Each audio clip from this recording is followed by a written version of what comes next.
All right, we're good. We're golden. We're here. We're live in the flesh, Daniel. Woo! Early. Yes, sir. Quite early. Very early. Right? Very early. Our standards were very early. Very early. We're typically like not the last ones to be in the party, but we're pretty late to the party. We're pretty late. We're pretty late to the party, but we're like a fun pretty late to the party. You know what I mean? Yeah. This time we're helping these motherfuckers set up. Right, we're bringing the table, Yeah. we're bringing the chair. They didn't finish cooking. You know what I mean? Yeah, exactly. We're going to the back, right? We're getting out the cutlery. We might even trim some fucking hedges because we want to get it just right. You know what I mean? We're doing yard work. Right. We want to make a good first impression, Yeah, you know what I mean? We try our best. We try our best. But you know who did try their best yesterday night? Oh.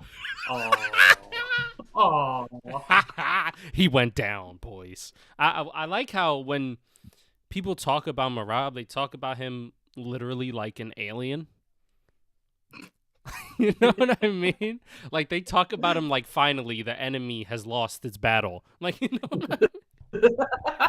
finally, Merab goes down, and I saw the fight. I didn't see it live. I saw it on TikTok. Yeah. So here's what I thought about the fight. I thought Piotr Jan won every single round. And I thought it was very clear too. Now, there was one judge that gave Jan a 48-47. Bugging, I would have given Jan. I would have given Merab the first. I could argue that, but the rest of the fight was all Jan. Yes, and that's the only round that I could give anybody. I'm like, first round, 6-7. You know what I mean? Like, him. Yeah, he was landing something. You know what I mean? But 10-8, 10-9, 10-9, 10-9. And then I'm like, okay, but the thing about Piotr Jan is that I'm gonna sound like Joe Rogan real quick. He's downloading his data. He's letting him take. He's taking the first round off to download his data. Guys, he's downloading his data right now. And in his mind, he's here. He's waiting for round 2, 3, and 4, the championship rounds. And Piotr Jan, man, his striking was crisp. His takedown defense was so good. Yep. And he wasn't afraid to fight Merab. Typically, you see guys on the back foot, right? Skittish on the outside, right? They're not trying to blow out their gas tank by trying to punch Merab and things like that because they know that Merab has really good cardio. But Jan said, fuck that. Yo, I'm straight. I'm here. Right here. Jab, jab, ooh, switch, jab, jab. Ooh, right hand, left hook, body work, left kick. Ooh. Man, his striking was crispy, but it was all set up by his pressure, right? And to be able to stop those takedowns of Merab, because, listen, Merab, he shot 49 takedown attempts in their first fight. He only got 6. Yeah. Piotr Jan could fucking stuff a takedown. Let me tell you, he's super good at takedown defense. He has really good balance as well, and he's actually wicked strong. Like, even though he's not like the most big frame guy, like he's actually like quite slender, lean. Mm-hmm. But he could shuck off Merab, and he was doing some good work in the first couple rounds. I wrote down some notes as I was watching it. Like, Jan was doing some crazy shit. Like, as Merab has the body lock, right? He's elbowing Merab's forearm. I've never seen that shit a day in my life. Ever watching it. I've never seen that technique ever in my life. Now, was it like smart? Probably hurt. Probably hurt like a bitch. You know what I mean? So, it was some damage there, I guess. He cut Merab, had him bleeding, and he hurt him. He wobbled him in the round. So you got to give it to him, right? Jan had great takedown defense in the second round. He took Merab down. He landed some really clean shots, some good jabs. Round 3, hurt him with a body kick, and you literally hear Merab go, oh! You literally hear Merab audibly like grunting, oh brother, you know. And then he also dunked Merab on his head. Yep. I'm like, oh my He god, won the fight. he's in a flow state. In Yeah. round 4, I kid you not, I was watching the fight. I'm like, is this motherfucker in flow state right now? Is Jan in flow state? Because like, and anything he does, it's like, it's there. He's there. He's there. He's there. It's easy. It looks seamless. Yeah. You know what I mean? But a Yeah. lot of guys don't make it that seamless against Merab. Like Umar didn't make it that seamless. He gassed out in the last 3 rounds. Sandhagen didn't. Sandhagen didn't. In the first round, he did. Did. Sandhagen did. Yeah. But after that, it's over. Clips, kaputs. O'Malley definitely didn't. O'Malley definitely did not. No take. And like Jan, man, he had the perfect game plan to beat Merab, and also his cardio. I want to give a shout out to Jan's cardio, because in like the, what do you call it? Like the third round, you could see him like visibly like, all right, like this is all right. I'm gonna fucking fight. You know what I mean? Like he's physically wearing the pace, but he was able to keep that pace and still able to pressure and defend takedowns really well, even when he knows that he is tired. That's why I love Jan, because he's everything that MMA is, bro. Like, wicked, crazy boxing, great kicks, good striking defense, great. If he wants to grapple, he can grapple. Like he is just the epitome of MMA. You know what it is, and don't take this the wrong way, because this is not every UFC guy. He's smart. He's a smart fighter. You know what I mean? Like he's a smart. He knows how to make adjustments. He knows how to fight, and like he's very versatile. He doesn't do a lot of things great, but he does everything pretty well. Yeah. You know, I think with Merab, he just knew takedowns was going to be the key, and he's a great defender of takedowns. And in this division, he's probably the best one in the division who can stuff a takedown. So in that regard, Merab had a tough challenge. And then, you get to the striking, and Merab's a good striker, but Peter Yan's kind of up there with him. And I was watching some breakdowns. The way he was able to use his reach to kind of predict Merab's next attack, and the way he was kind of able to shove Merab's striking distance in southpaw was very smart of him to kind of block his strikes from Merab and also allow him to extend out. So Jan's he's a smart fighter. He knows how to break down guys. He knows how to he stuff a takedown, which is Merab's big key. And if Merab doesn't get takedowns, he usually doesn't win fights. That's kind of how it's been the past couple of years for him. And Merab on the feet is good. He's a good striker. He has good power. But Jan's been in plenty of fights, and he has a good chin, so he knows what to do against that. And I think Peter Yan just absolutely, I wouldn't say he outfought Merab, but he knew what he was doing against him. He knew that, I think the gas tank was the biggest worry, because anyone against Merab is not going to outgas Merab. Like that's just how it is. Yeah. So being able to kind of keep pace with him, not actually die in the 4th and 5th round was important. And you saw it in the later rounds where Merab usually wins most of his fights. It was pretty even. And Yan probably won most of those rounds because of his gas tank, his ability to kind of keep up with Merab and keep up with his pace and allow him to kind of continue to stuff, take down, strike. Like, you don't have to beat Merab, but you got to be on par with him to win rounds. And I think that's Peter Yan did really well. He was able to be on par with him, match him in striking, match him in takedown defense, and being able to win the fight. Yeah. So I think at the end of the day, Peter Yan is one of the smartest fighters in UFC. And I think you kind of saw that here in this fight. Like, he was doing such a good job at his distance management. Like, Merab, yeah, he loves to, like, go in and just fucking wing some heavy shit, right? Vroom, vroom. Yeah.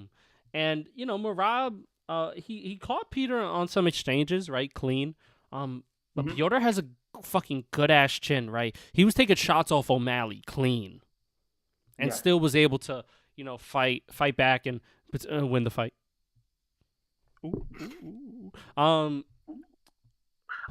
Man, Jan, he's just such a good fighter.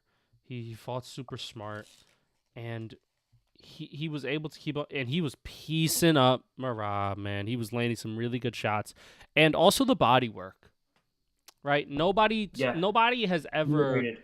exposed Merab like that to the body, because a couple kicks to the body and Merab's already brother. Like that, maybe that's the way you got to beat Merab. You have to aim for his body and aim for that gas tank, even though he won't really slow down. I don't know what Right. he's an alien. He's literally an alien. He's an alien.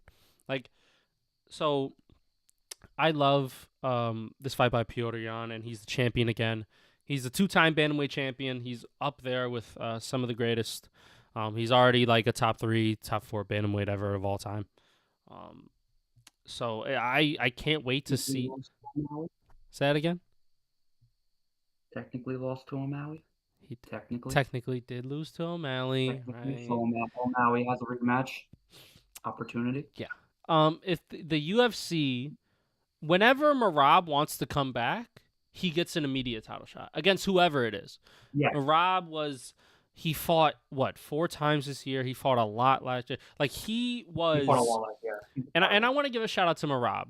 Right, as much like trash as I may talk about Merab and how, he throws his head onto ice and, brother, you come to my jacuzzi. You know what I mean? Like it's funny, right? But he's genuinely fighter of the year. It doesn't matter if he lost this fight, because he is more active than his contenders. Yeah. Think about that. A champion is more active than the guys trying to become champion. That is so fucking unreal in this day and age. That contenders are sitting on their ass waiting to get called for a championship fight when the champion's fucking doing all the fucking work. I love Merab for that, and I think he deserves a lot of appreciation for that. So whenever he comes back, he gets an immediate title shot. I don't care who it is, he's going to get it. He deserves it. And then if he loses, right, we can make fights after that, yada, yada, yada, boom, boom, boom. But man, in the meantime, if Jan is healthy and he can go for another fight, maybe in like a April, maybe like a May, I was thinking that too. or maybe a June, maybe on the White House. Hold Jan out for 6 months. Wait for Umar Nurmagomedov, man. I think that's a great fight. Maybe if Sean O'Malley wins in impressive fashion against Song Yadong, maybe we could see that rematch again, and that would be electric at the White House too, right? That would just be fucking fireworks, no pun intended. And the UFC is just fucking up right now, man. So up. Yeah. UFC is just great, man. Shout out to Jan, but also shout out to Merab, and also he took a lot of fucking damage. Like Jan was piecing his ass up, clean shots, clean. But you never saw, besides the body shots, you never saw Merab like physically look like, ooh, that hurt me. Like he was eating them. He was eating a lot of shots, and the relentless pressure. He kept on going forward, and that's what I love about Merab, is that even if he's getting beaten, he's still trying. He's still pushing the pace. He's still going forward. He's making it a fight. Now, whether or not, boring fight, that's neither here nor there, but he's making it a fight, and he's still pushing the pace on these guys to try to do some good work. So I love Piotr Jan, but I also got to shout out Merab in this one. Shout out to him. Man. But then, before we got to that, we had the co-main event. Now, this fight was like very brief, so we will describe it. Very brief, but we will get into another piece of this conversation that I want to touch on. It's talking about. Okay, so let's talk about the fight first. So the fight happens, right? Pantoja comes out, Tasmanian Devils just fucking sprints at fucking Josh Van, landing low kicks, trying to land strikes, gets into the clinch, tries to land a punch, gets punched back, right? Lands another low kick, right? He looks desperate in there. And that's why I think he wins a lot of his fights, is because his style is, I'm going to fuck you up no matter what. And I'm going to get it off, and you're going to hit me, and I'm not going to feel that, and I'm going to hit you, and you are going to feel it. And he lands a high kick, and it gets caught, right, on the shoulder of Josh Van. And then he kind of like one arm pushed him off. Like, just pushed him. Like, Yeah. get off me. But not like a hard push, just a, you know what I mean? Like, just back up, you know? Yeah, just a separation push. Yes. Because his foot stayed on him. You know, like his foot did stay on. And then all Pantoja did was try to just fall down and try to post with one arm as he fell down, and his elbow is gone. That's fun. Or his shoulder. Right? Nah, his elbow like fucking. Yeah, no, I'm joking. Yo, his arm's broken. His whole arm's gone. Yeah. And then that's the fight, and you know, and that's the fight. Yeah, that's pretty much all we need to talk about. I want to talk about more so like the after of this fight because there was nothing about this fight. Also, give Pantoja an immediate rematch when he comes back. He's the second greatest flyweight of all time. You have to give him. It doesn't matter who is holding the belt. You give Pantoja immediately when he comes back. He's getting the title shot. Yeah, no argument. No argument, right? I want to talk about after. Joshua Van just won his first title in a shitty way. And his immediate reaction was to get up on the cage and fucking celebrate like he just fucking finished Pantoja. You know, it's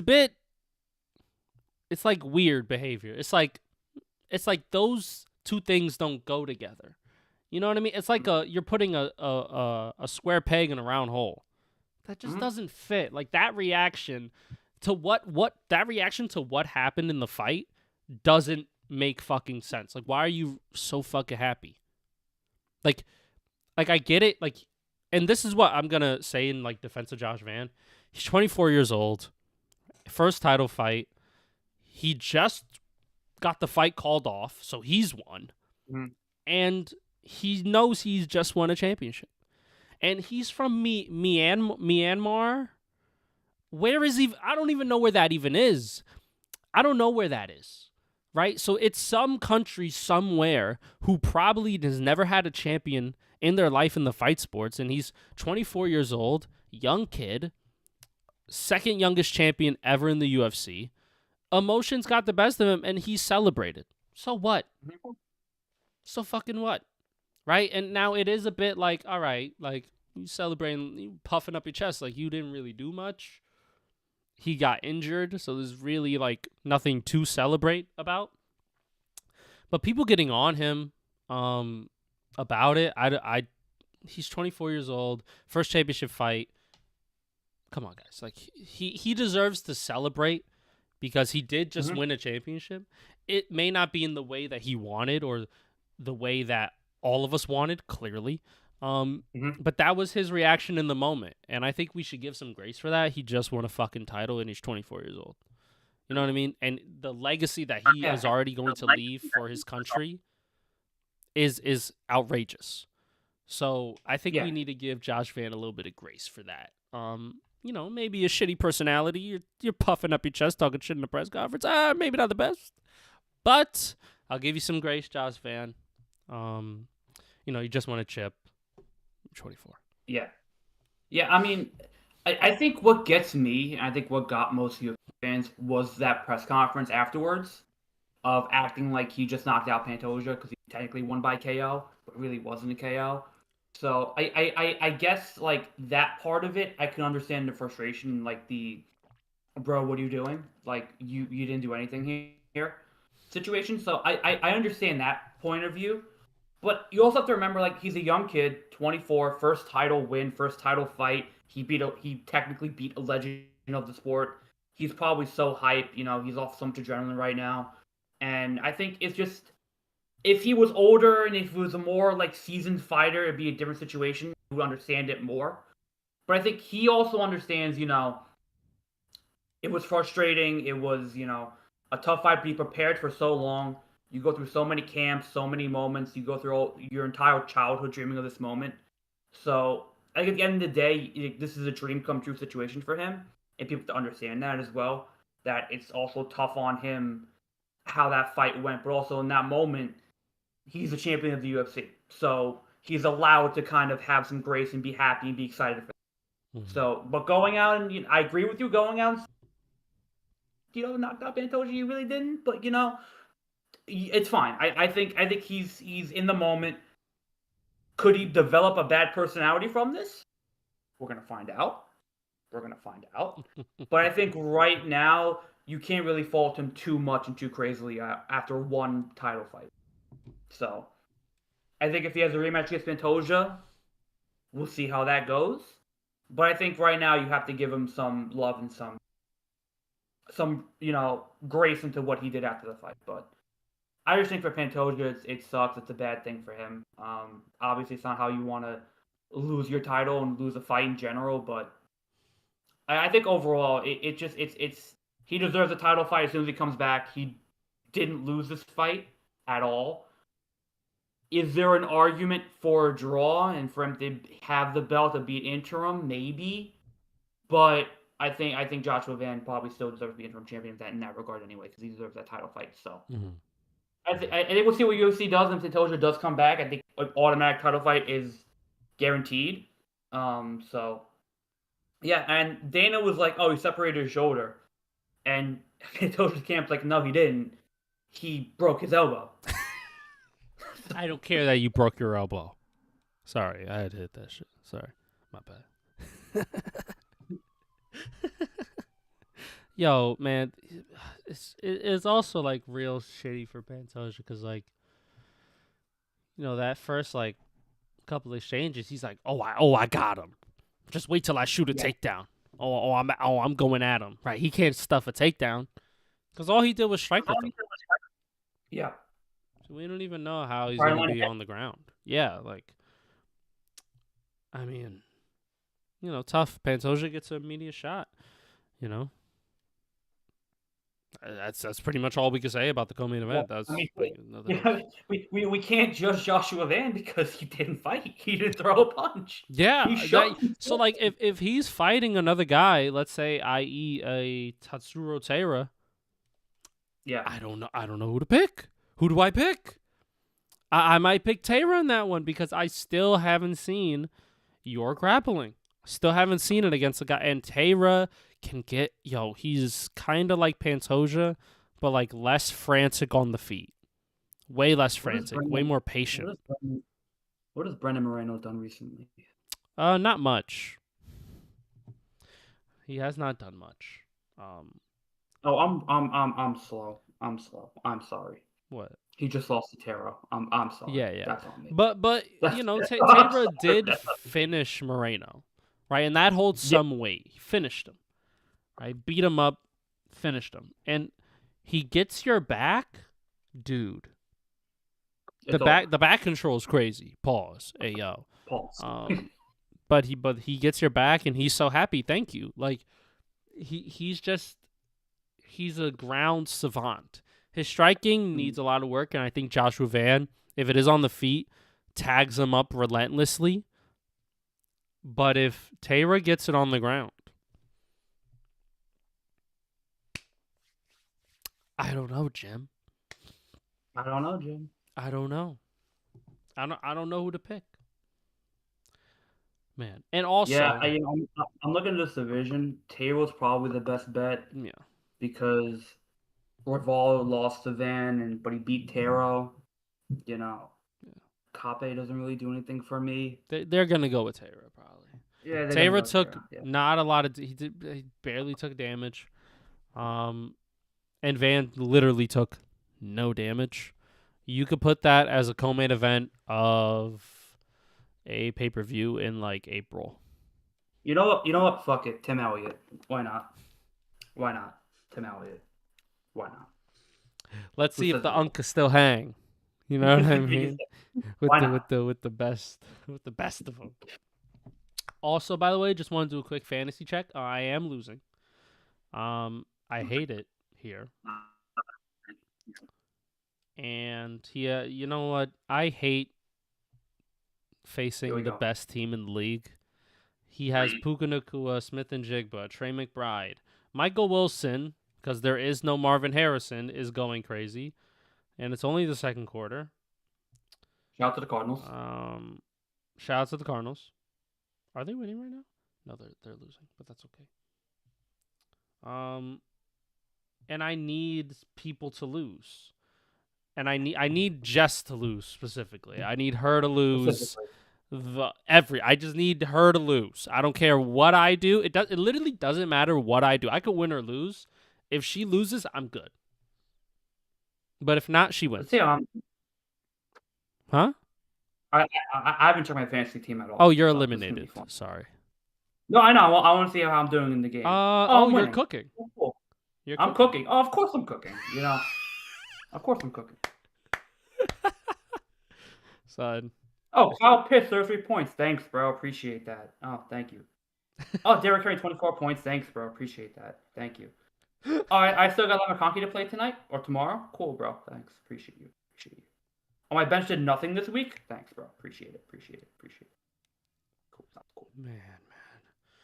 I thought, yo, whenever you play Sean's team, you gotta understand that you don't have a chance. You have to just pray for like other players' downfall. You have to literally Right. be like an evil person to beat Sean. Like, You gotta be a bad guy. you literally have to be an awful human being to beat this guy. Like, he has just Puka Nakua and Smith and Jigba there alone. Alone. You're cooked. You're cooked. Then Trey McBride. You're cooked. He has CMC. And Last pick in the draft. and then he has Drake May and George Kittle. Well, that's on you. But you know what? I traded George Kittle because I knew That one's on you. that we were gonna play in Week 14, so I knew it wasn't gonna be fucking of use. So if I needed to get into the playoffs, it probably was gonna be me facing him. So I was like, okay, this guy not gonna play, so at least I get a chance to get into the playoffs. Fuck it, see what happens. Yada yada, boop boop. And I still have a good chance, right? Like, Denver defense could do something. Michael Wilson could just fall off a cliff. Trey McBride could just I don't know, just like leave the stadium. That would be great. And Puka too. He could like have like his ex fiance in his ear or ex girlfriend, just like chatting shit, and he might get thrown off. You know what I mean? Right. Right. So that's fun. You know. Puka could like look at McVay the wrong way and be like, you know what, I don't want to play with you, and just throwing the ball to Devontae Adams. Yeah, why not? Actually, you know no. what? I actually You need him to know- throw the ball to like Kobe Parkinson or some shit. Like, because No, you know what- you know Jess what has you know what Devontae, you and do? I don't need that. You know what he needs to do?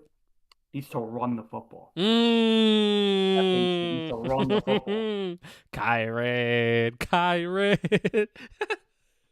So, also, I just want to say like a quick thing about UFC. Something about UFC fans in this channel, they love it. Yeah. We gained like 15 subs overnight. Hi guys. Hi. Appreciate you guys. Love you. Like, it's fucking, that was so crazy because I post the Joshua Van and versus Pantoja prediction, right? So I go down, I break it down in the video, right? And I'm getting a lot of traction. I'm like, huh, it's interesting. So I'm getting like abnormally a lot of traction on that. Yeah. And I'm like, wouldn't it be Jan and Merab? You know what I mean? Like, you think that one video would be better than the other. So I'm sitting there, I'm like, okay. And then the views just keep climbing and keep climbing and keep climbing and keep climbing. And then all of a sudden, I wake up, well, today, this early morning, like at 3 a.m., I look at my phone. We got 99 subs. I'm like, what the fuck? How did that? Whoa. From where? And it doesn't say from which video until like a little bit after. Mm-hmm. And then it was from the Pantoja video. It was from that. Yo, Pantoja fans. Yo, what's Pantoja. up? Hey, listen, your boy needs the fucking immediate rematch right now. Let me tell you. Right now. Right. We love Pantoja. Fucking right now. Let him fight with Run Arm. Fuck Demetrius Johnson. Pantoja the GOAT. And then like we gained like a couple other subs after that. So we're at 101 subs now. Which is fire. Fire. It's actually Amazing. really cool. So that's pretty dope. And then the Jan, and then like I wake up at like 4:30. I look at the subs, I'm like, what the fuck? And I'm like, should I make a video about Jan versus Merab right now? Capitalize? Yup. I get my ass up, fucking put some water on my face, just fucking scrub the crusties out my eyes, and I get right to the screen. like I need to do this. I have to. Yeah, I mean, I got up at like 8:30, and I look at your text, and I'm like, oh, that's dope. And I'm going on YouTube to see like, we're 101. Cool. Thanks, guys. Appreciate that. And I'm looking at the video. It has 2,000K views. And I'm like, wait a minute. Posted 2 hours ago. Did he fucking do it this morning? What the fuck? I click on the video and I could tell you were tired. Oh, I was fucking dirt tired. You I was genuinely- running on like 4 hours of sleep. I was dirt tired. Yeah. Like I was like, oh, this brother tired. This brother just made this video. Because I'm thinking either you made it after the fight or you made it this morning. I'm like, this motherfucker made it this morning. this morning. Yeah, I woke. I had to capitalize, and we had 100 some views on that. So it's a little nice. Also, our shorts are doing well too. Shout out to the short viewers. Also, shout out to Jackson Dart. Thank you. Jackson Good Dart. for the algorithm. You fucking slide. We'll talk about that in a little bit because I have something to say. Ooh, even on the Giants bye week, we're talking shit, baby. Let's go. But yeah, that's pretty much all that I have of note from UFC. The card was actually really good. You want to talk about the 2 fights that were made? Yes, let's talk about that it. were announced. So announced because they were made before. Announced. Yeah. So it was the Holloway versus Oliveira 2, and Sean Strickland versus Fluffy Hernandez. Yes, Anthony Hernandez. Both separate. So Oliveira is UFC 325, 26. And then March I 7th. think they're on like a different card. I think the Sean Strickland's in February. Is it? Or in March? It's in February. In February. Okay. Let me give you the exact Which is a great fight night main event. Great fight night. February 21st. Yeah. In the United States, in Houston, Texas. There we go. That's right. Because that's important to Sean Strickland. Horns up. Is that what it is? Hook 'em? Horns up. Hook 'em. There you go. Hook 'em. Yeah, there you go. Hook 'em. So let's talk about the Sean Strickland fight. Sean Strickland has been out of the cage for a little bit. I haven't seen him fight in a long time. It's been a hot minute since I've seen Sean Strickland. It's been his last fight was February. Against Dricus. Yeah. Yeah, with Dricus in February. So it's been a hot minute, right? And he's gonna fight in February, so it's gonna be a year out of the cage. And what's his name? What's his first name? I call him Fluffy because that's what his nickname is. Anthony Hernandez. Anthony Hernandez. Yes. Okay, it is Anthony. Fluffy. Right? Fluffy. So we got Fluffy over here, and I like Fluffy a lot. I think in this middleweight division, I hate to quote Joe Rogan, but he's a marauder. He's a guy who could get you down and puts a pace, right? And he's just the guy who could put a pace on these guys. But Sean Strickland also likes to go forward, right? Likes to push the pace on some guys and use his pressure. Now, he doesn't really do much with his striking, but he's always there, always trying to pop a jab, always popping a 2, always throwing a body kick, right? Like things like that. Keeping it simple. But his pressure is what wins him fights. Yeah. Anthony Hernandez, I feel like, is going to walk him down, grapple him the entire fight, and Merab style. Like, I don't think Sean's going to get anything of damage, really, in this fight. Maybe he lands a couple jabs at range, but I think Hernandez is just going to be on him the entire fight like white on rice. And I don't think he's going to finish Sean, but I do think it's going to be a schooling in terms of Sean can't get anything off. The pressure's too much. Anthony Hernandez is on him like a wet blanket, but he's also like landing some pot shots here and there, right? Threatening some chokes here and there, picks him up, dunks him back down. Sean gets back up, dunks him back down, right? Just chain wrestling, going to the single leg, double leg, get the hips, get the back, right? Just turning it into a grappling match, which he's really good at, and just putting that pace on him. Just breaking a fighter. I think that's what's going to be key for Anthony Hernandez in that fight. Yeah, I agree. I think Hernandez probably goes into it as the heavy favorite. I think Sean Strickland mainly relies on his power more than anything. And I think in this division, outside of Drickus, he's probably the strongest striker in this division. Um, so I think in that regard, he always has the risk of catching somebody and just knocking them flat. So there's always that risk when you're facing Sean Strickland. But I think Anthony Hernandez is so good on the ground. He's so good at takedowns. Strickland struggles on the ground mightily.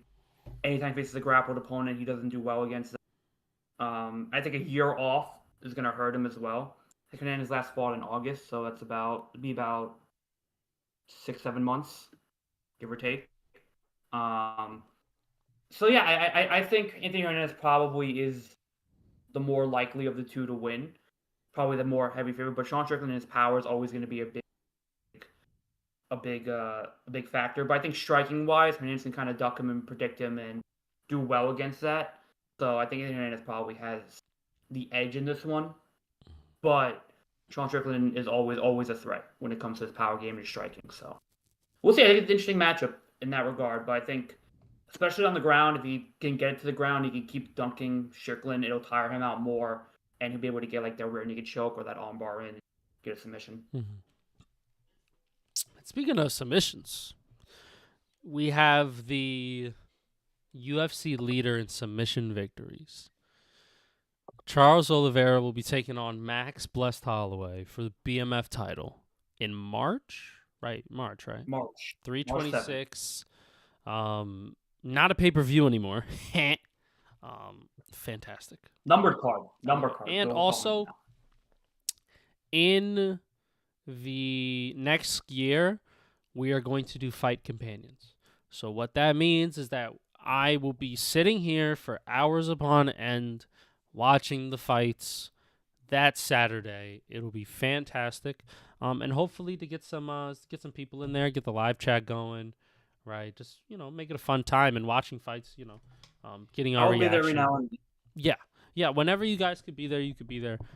But primarily it will be just strictly UFC, and we're going to be watching all those fights and breaking them down and, just having, fun reaction time, right? So that's going to happen. And I know this fight is going to be fucking spectacular. I'm looking forward to it. I'm strapped in. Are you strapped in? Because I'm strapped in. All right. And, they last fought when they were like super young, and Max Holloway got the win.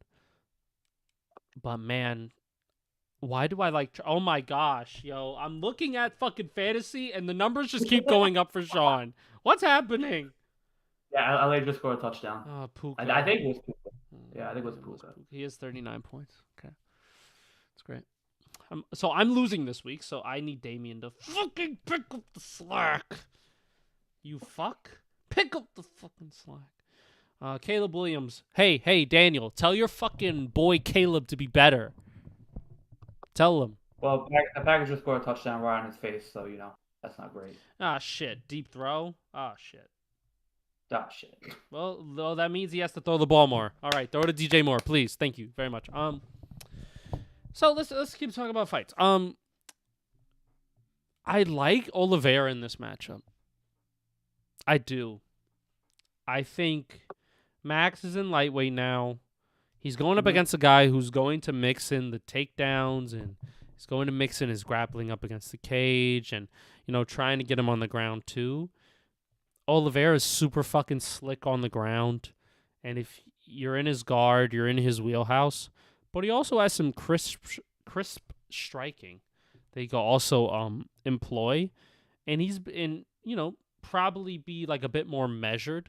Now, clearly, you don't really want to be boxing with Max Holloway for too long, so I think he's going to mix in leg kicks, body kicks, head kicks, a lot of kicks to stay at range, and then when Max starts to commit to those shots, he could just, give me your hips, yes, and then dunk him on the ground, and try to work his magic there. But I think this is going to be a dogfight. I think Oliveira knows this is going to be a dogfight. Max Holloway knows it's going to be a dogfight. and them boys are gonna scrap, and it's a fantastic. I don't know if it's a main event yet, but it will be like a co-main event or the Yeah, main event. it's either main or co-main. Yeah. Yeah. So that's fucking fantastic fight to look forward to. Guaranteed punishment, damage, savageness, everything that I love as an MMA fan. Chef's kiss. Dana, you cooked with that one, you bald fuck. You cooked, brother. But usually we don't like Dana, but Dana, sometimes will just be like, okay, here, shut up. Dana cooked. Shut up. Yeah. Yeah, I think Charles is probably the most versatile fighter in UFC, maybe of all time, in that he's great with his ground game, great with submissions, great with he knows how to adapt, he knows how to adjust to fighters. He'll sometimes overextend in fights, which is what gets him in trouble. Mm-hmm.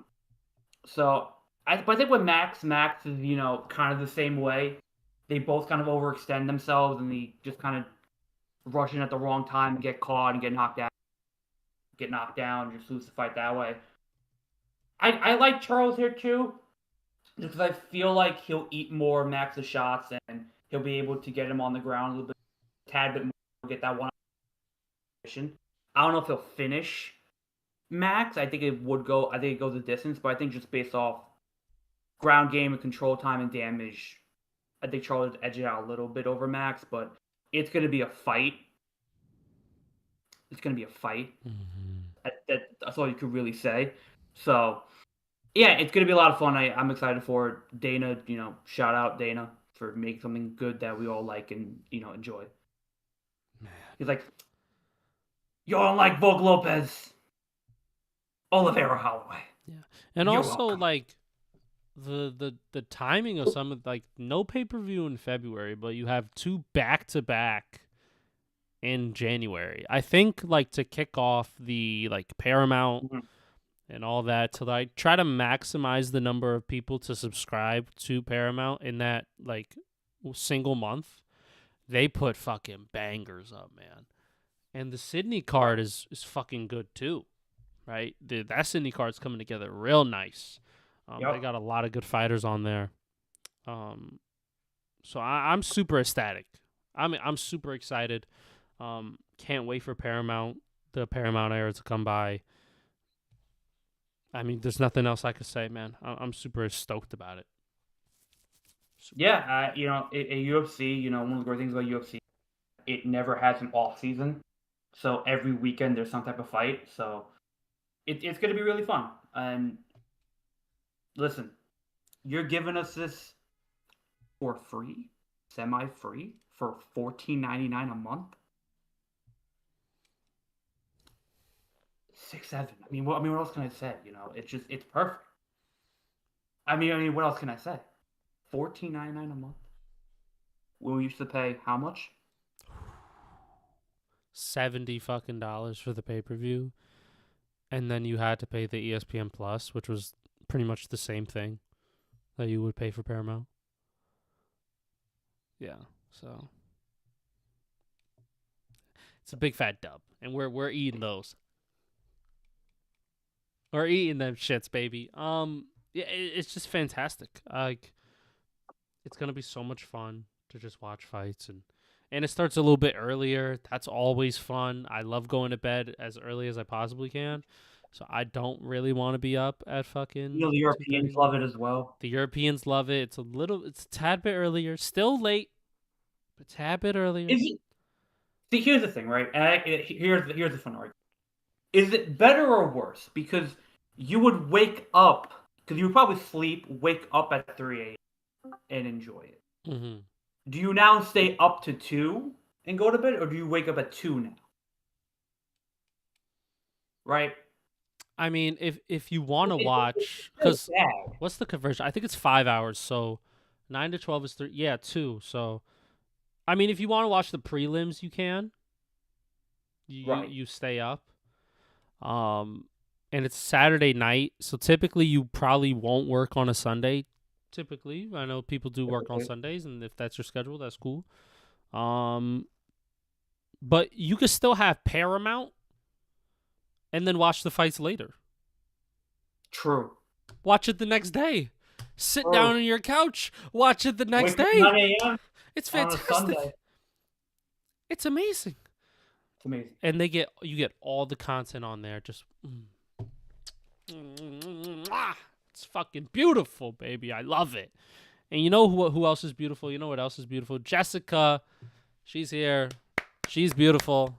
She's lovely. I am, and I'm sorry I'm running very late, but I'm eating, and when I'm done eating, I will turn on my camera. Okay, and we know It that is the only time I get to eat today. And we wow. You see that?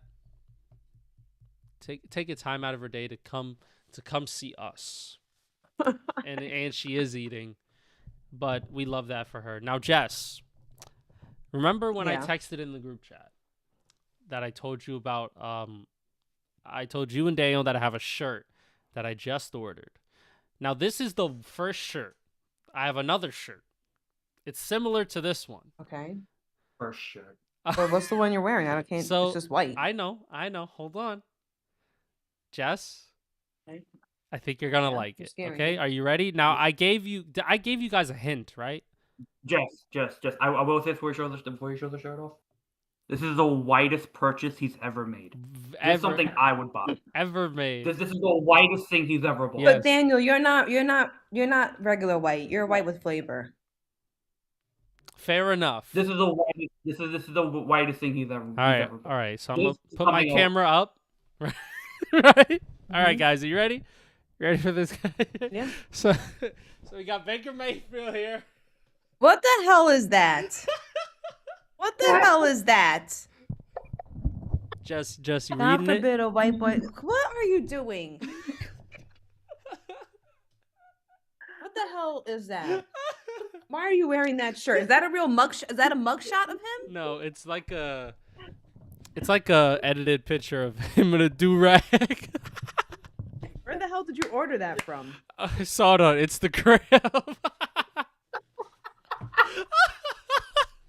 It is funny, but I'm like, what the hell are you doing wearing God that? forbid a white boy, God forbid a white boy get a little emotion. Yo. God forbid, right? I don't know. Is that little white boy going to the playoffs? Did they play today? Oh my goodness, Oh, they did play yeah. today. And let's talk They about did. this fucking white boy getting a little fucking motion in the loss column. Let's talk about it, right? So this motherfucker here, Baker Mayfield and the Tampa Bay Buccaneers lose to the Saints. They're cooked. Get Baker off the team. Not fucking worthy. I don't want to hear anything about this fucking Bucks team being fucking. Oh, maybe they got a shot. Wait, Maybe they Baker got- is not worthy, or the Bucks are not worthy? Who is not worthy? Get Baker out of there. He is worthy, but I feel like his team ain't. Just not. It's not. So he needs to cooking go to right a now. better spot. He does. I think so. But where is he going? Anywhere. But let's just talk about the game itself. Tyler Shucked was clutch. That's it. Tampa, they are like, I hate to say this because it's in like indictment on Baker a little bit. Mhm. Tampa Bay as a team, kind of mid. Mhm. They are in a shitty division. And that's why they make playoffs. But will they ever win a championship? Will they ever go far into the playoffs? No, they won't. And it's a sad reality that I sit here with Baker Mayfield on my shirt, right? I sit here, and this guy right here, this phenom, is not going to go to the playoffs potentially. Because we're losing games to the fucking Saints. The Saints are ass. They're awful. And the fact that let me find it. The fact that we can't, and Tyler Shuck, man, barely played that good, man. What? It's demoralizing. They're 7-6. Tyler Shuck was 13 of 20 for 144 yards. No touchdowns and one interception, and they sacked him 3 times. And Taysom Hill fumbled the football. He recovered it though. Yep. Javon Vale, did I say his last name? Yeah. had 3 catches for 40 yards to lead the team in receiving. Yep. How'd they lose? Don't fucking ask me. The offense sputtered. Baker Mayfield was 14 of 30. Less than 50%. This is the Saints. Baker. Hey. What do we always say before the season starts? Hold on. You know what we say? God forbid a white boy got a little motion. God forbid. You know what I mean? God forbid Baker Mayfield's trying to win. Right? God forbid. You know what I mean? And his team's not showing. We always say 3-3 in division. Division games are a wild card. You never know what you're going to get. But at this late into the season, with the division on the line, and, you don't have Mike Evans, but you still got Chris Godwin, still got Mecca, still got Sterling Shepard, you got Bucky Irvin. You have a defensive line.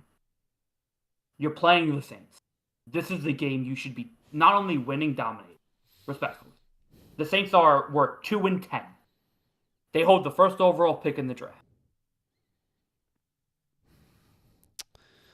So, respectfully, this should have been. And in respect to the Saints, y'all won. So I'm, shout out to them, giving them their flowers. The Saints are dog walk as a team. So this should have been a game that they should have won easily. But the saving grace for the Bucs is it's still technically in their hands because Panthers are on a bye. So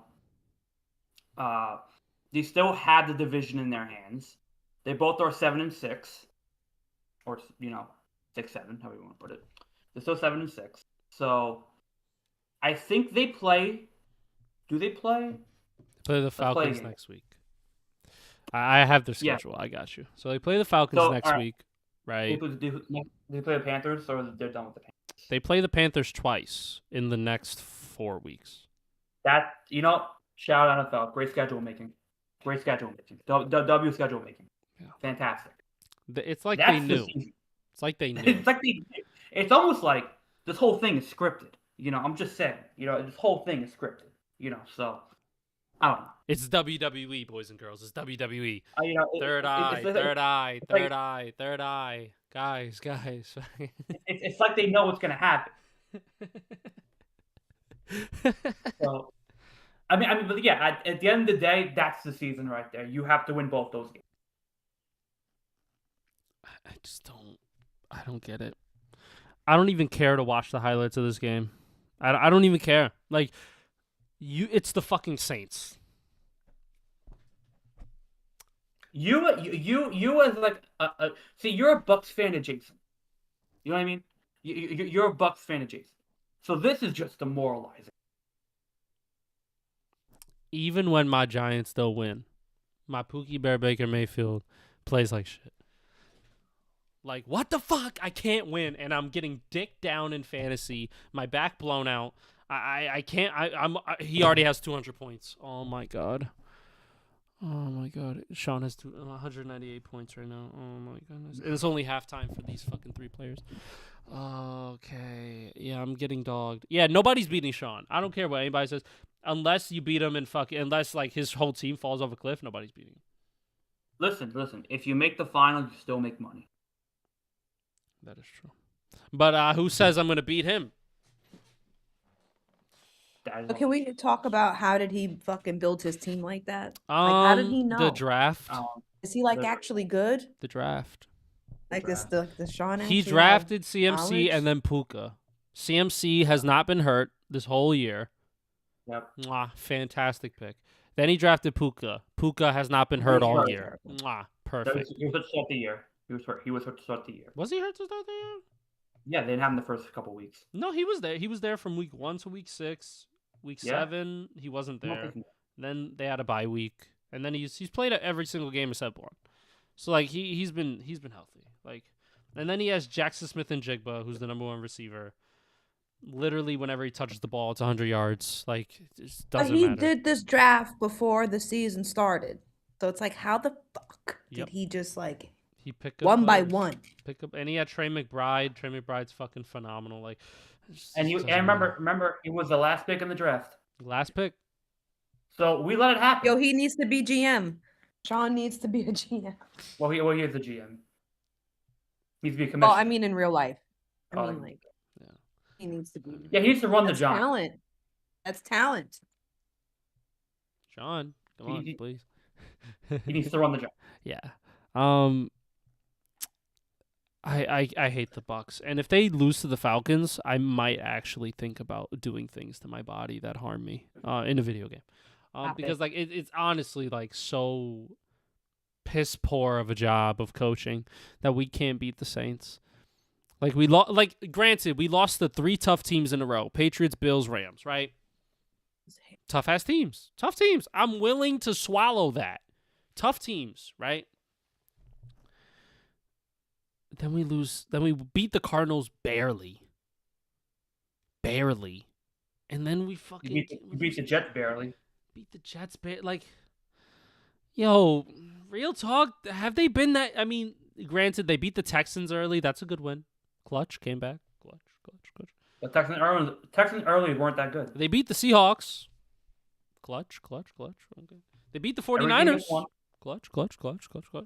Right? They have some good wins, but then like they do this every year. They fall off a fucking cliff.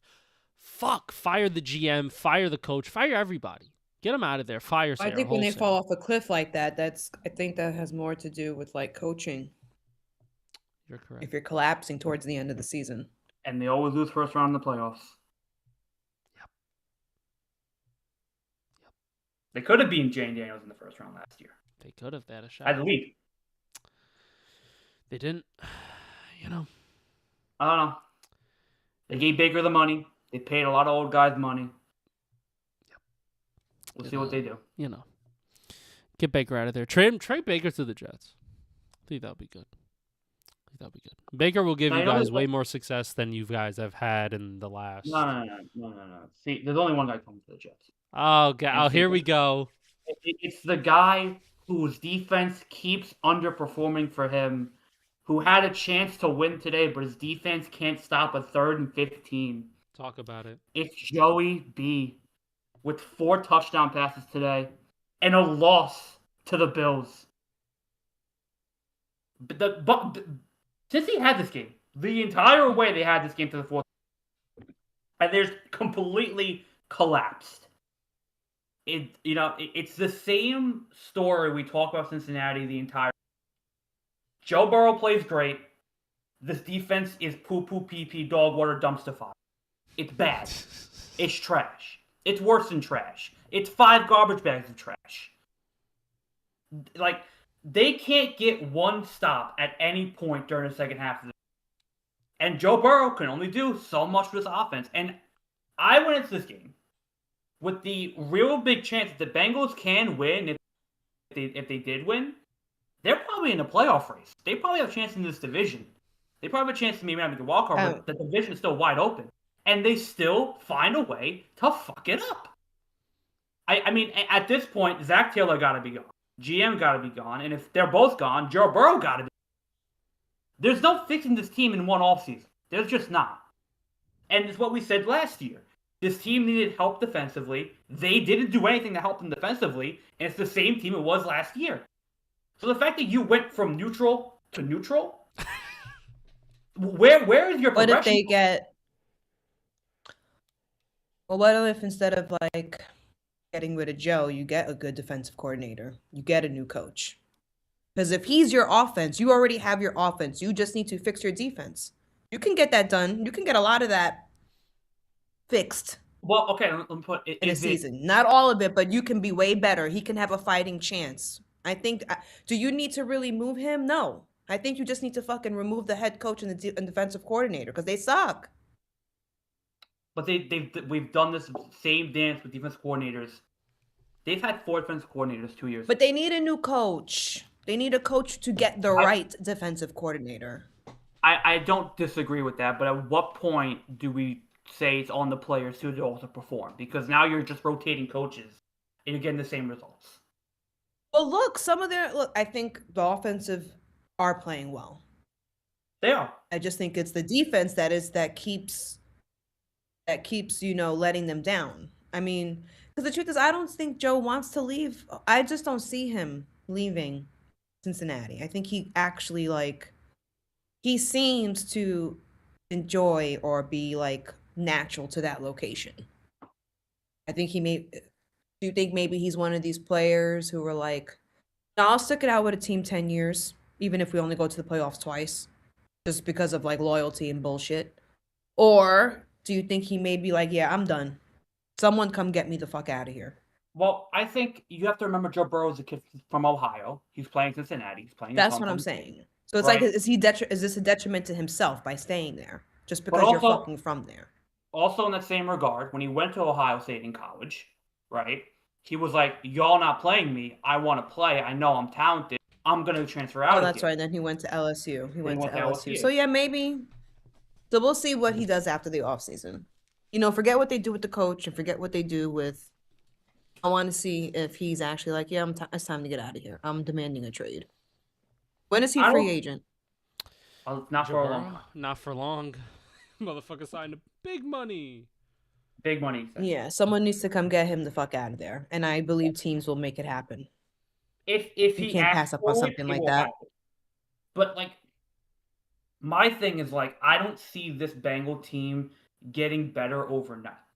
They don't have the money to pay for a defense. They don't have the money to go out. They don't have the draft picks to go out and get guys. And it's up to the players on this to really kind of. And half that defense don't want to be there no more. Trey Henderson wanted out last year.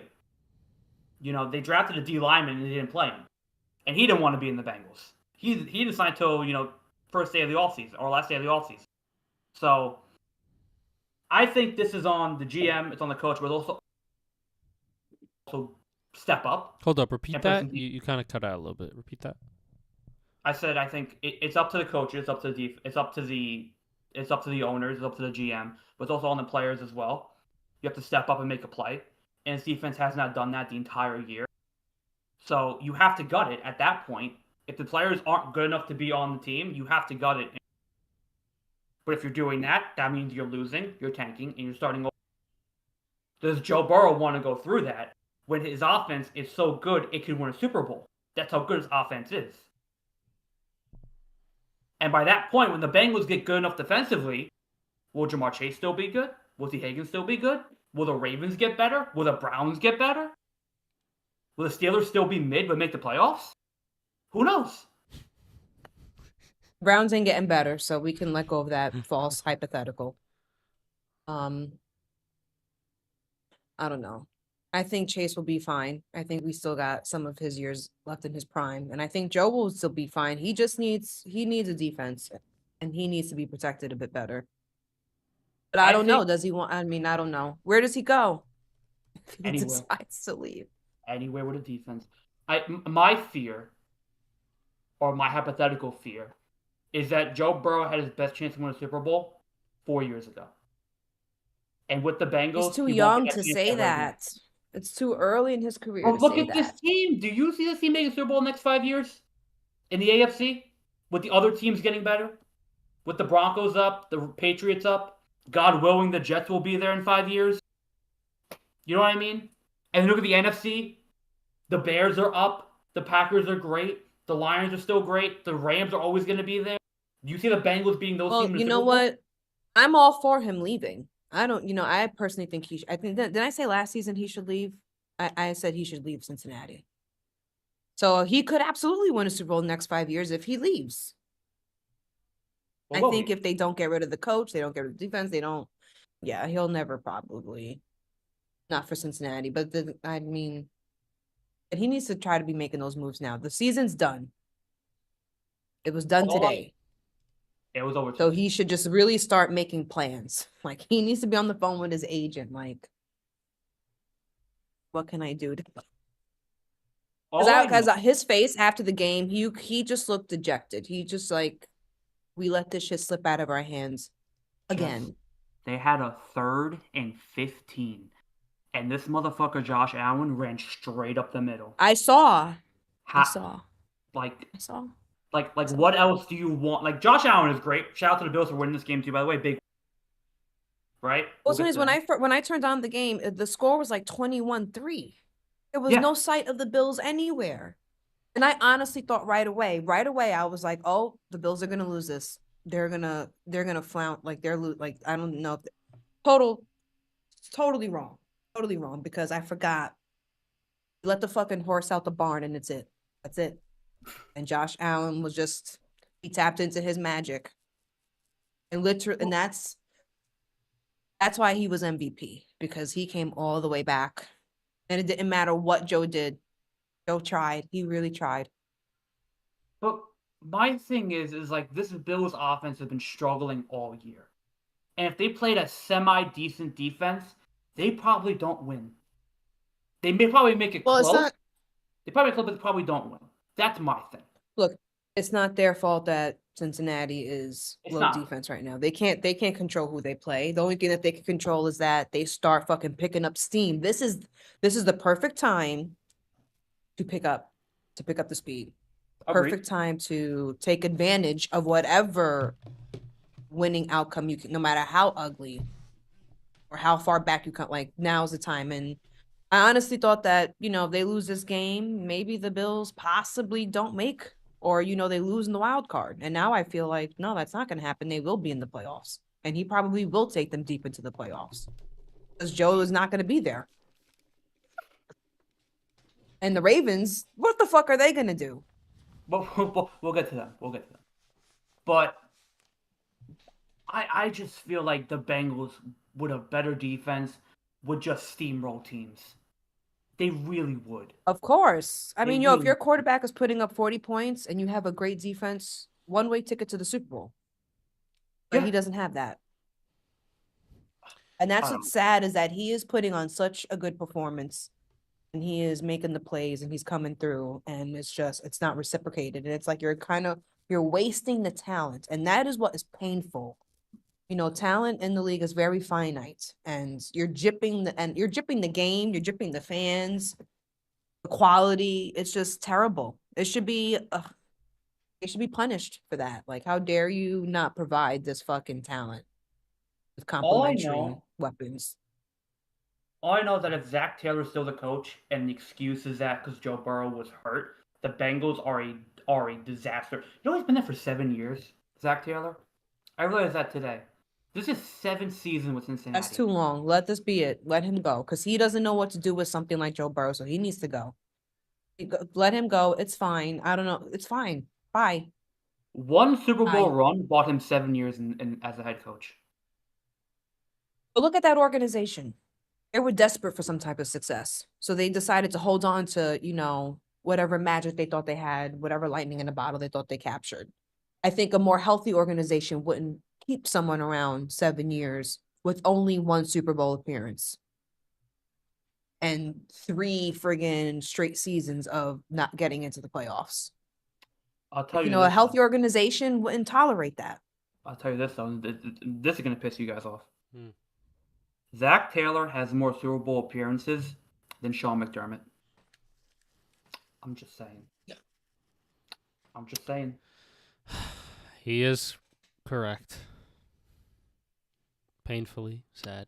Yeah. The only thing is that Sean McDermott has been to the AFC Conference Championship a few years. I don't know. Like, he takes his team consistently, and Zach Taylor has not. That is true. Didn't get to the big game. Didn't get to the That dance. is true. And I'm also 5 years ago, they did that. Let it go. What have you done for me lately? that is true. If anything, they're kind of neutral right now. And I'm also looking at this. I'm looking at the roster that made the Super Bowl for the Bengals. Defense was, did their thing. 3 guys got 7 sacks, 7.5 sacks, 14 sack guy. Got guys with a lot of interceptions on here. You got a good offense, and the defense, they had some guys in the back end to make plays. Had some decent linebackers, and they balled their asses off. And they, if Joe Burrow had that defense, they'd probably be okay. They would dominate this division. Yeah. Dominate it. Yeah. What was the record during the season? They were 10-7. They were 10-7. Not bad. 10-7. Not bad. 10-win team. 10-win team. Beat teams are supposed to beat. Yep. The Chiefs.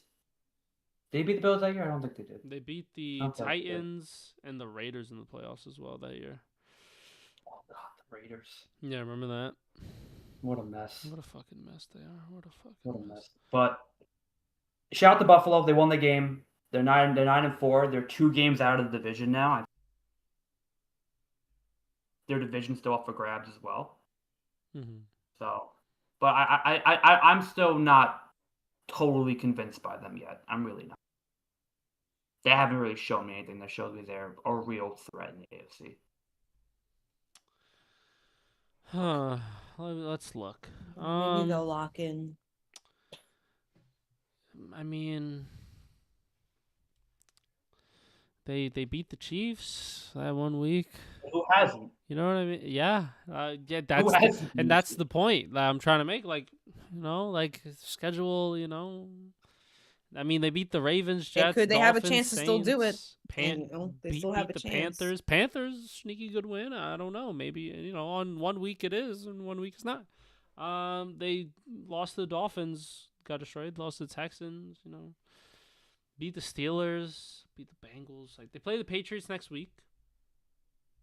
Could eventually They win that loss. game. They're a game out of the division to win that game. Yeah, and then they play the Browns. They win that game.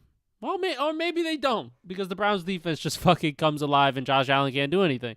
Maybe that will happen, right? Something about this Bills team, it's like they're 9-4, but are they? Are they 9-4 actually? Like, they are, but like, do we see them as like oh wow, this fucking almost 10-win team is fucking, they're making waves, and they've been No, they're definitely a different team than they were last year. Yeah. They are different, and it's not as intimidating. But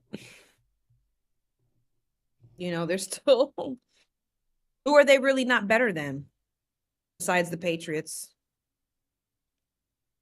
the Broncos. How many teams are they worse than? I think Houston's better than them. Whoa. Yeah, I think Houston. Right now, Houston's better. But we'll see what Houston does tonight. We will. There's a good chance they go to Arrowhead and fucking lay an egg. They might. They could. Because that's what happened to them the last time they were there. We'll see. They could. Could be a little Mahomey tonight. I don't know. Could get a little Mahomey tonight. I don't know. I don't know, Jim. Could get a little Mahomey. All right. What other games happen? Let's stay in the AFC. Let's talk about the Pittsburgh Steelers beating the Baltimore Ravens. What does Pittsburgh want to be this week? I don't know, guys. Was what do they want to be? Maybe that's a weird team. You know what it is? They're just weird. Maybe picking the Bengals wasn't so bad to beat the Ravens. Right, guys? Right? Maybe it wasn't such a bad of a prediction, right? No, it wasn't. No, the Ravens, I don't know what happened to them. It's funny that, the tide's turning. Tables are turning because the Chiefs, the Bills, the Ravens, very questionable this season. They're like, they all woke up this season and were like, we got to touch base. We don't know what's going on. We don't know what's happening. And I'm not going to lie, Cam Newton, I'm taking Drake May over Lamar Jackson right now. Unfortunately, if the Ravens somehow make the playoffs and miraculously they play the Patriots, I think the Ravens could get smacked up bad. Yeah. Like these teams that we revere as the creme de la creme, we got to reevaluate for next year, right? Because the season ends how it ends, however it is. We got to start reevaluating. Right? We got to start looking at these teams as potential fall-offs. Could they just fall off a cliff next year and not be what they are expected to be? I don't know. Maybe. No, I think no, because of their quarterbacks, I don't think you can totally count them out of falling off. But we can say they probably won't go back to what they were. Mm-hmm. You know, I their think dominance is probably decreasing. Other teams are getting better. So their key when the off season does come is to catch up, adjustments, you know, because you are losing.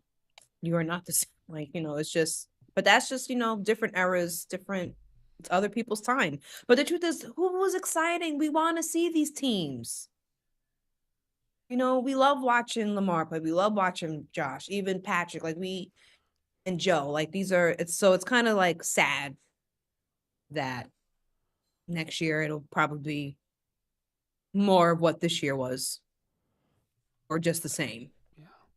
Because these other teams with their quarterbacks, they're not half of exciting. I'm sorry. They're winning, but they're not. I'll say this. I'll say two. I think first, I think you're starting to see a lot of teams that have been shitty are showing that their rebuilds are working, that they've been building for a long time, that they're doing the proper thing, they're rebuilding properly. But I think the second thing is too, a lot of these, like the Ravens, the Chiefs, the Bills, they just don't have like that exciting young group anymore. They don't have that burst out, superstar apart from their quarterback. You know, when we had a young Travis Kelsey, a young, uh, uh, a young, Jamar Chase and Joe Burrow, a young Zay Flowers coming on the scene with Lamar, a young Lamar. They were exciting, they were fun, they were new, they were different. I think just the law of averages, like they got older and they got more hurt and more injured players, you know?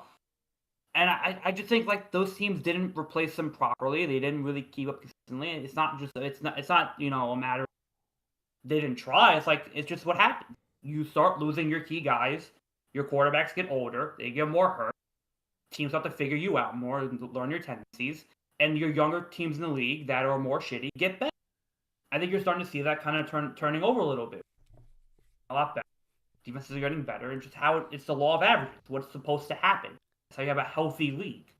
But to your point, I feel like the Ravens, the Bills, Chiefs, they need like a young injection of something, someone who could come in, just be running around the field, have that youth to them, have that excitement, have that buzz, the buzziness of it.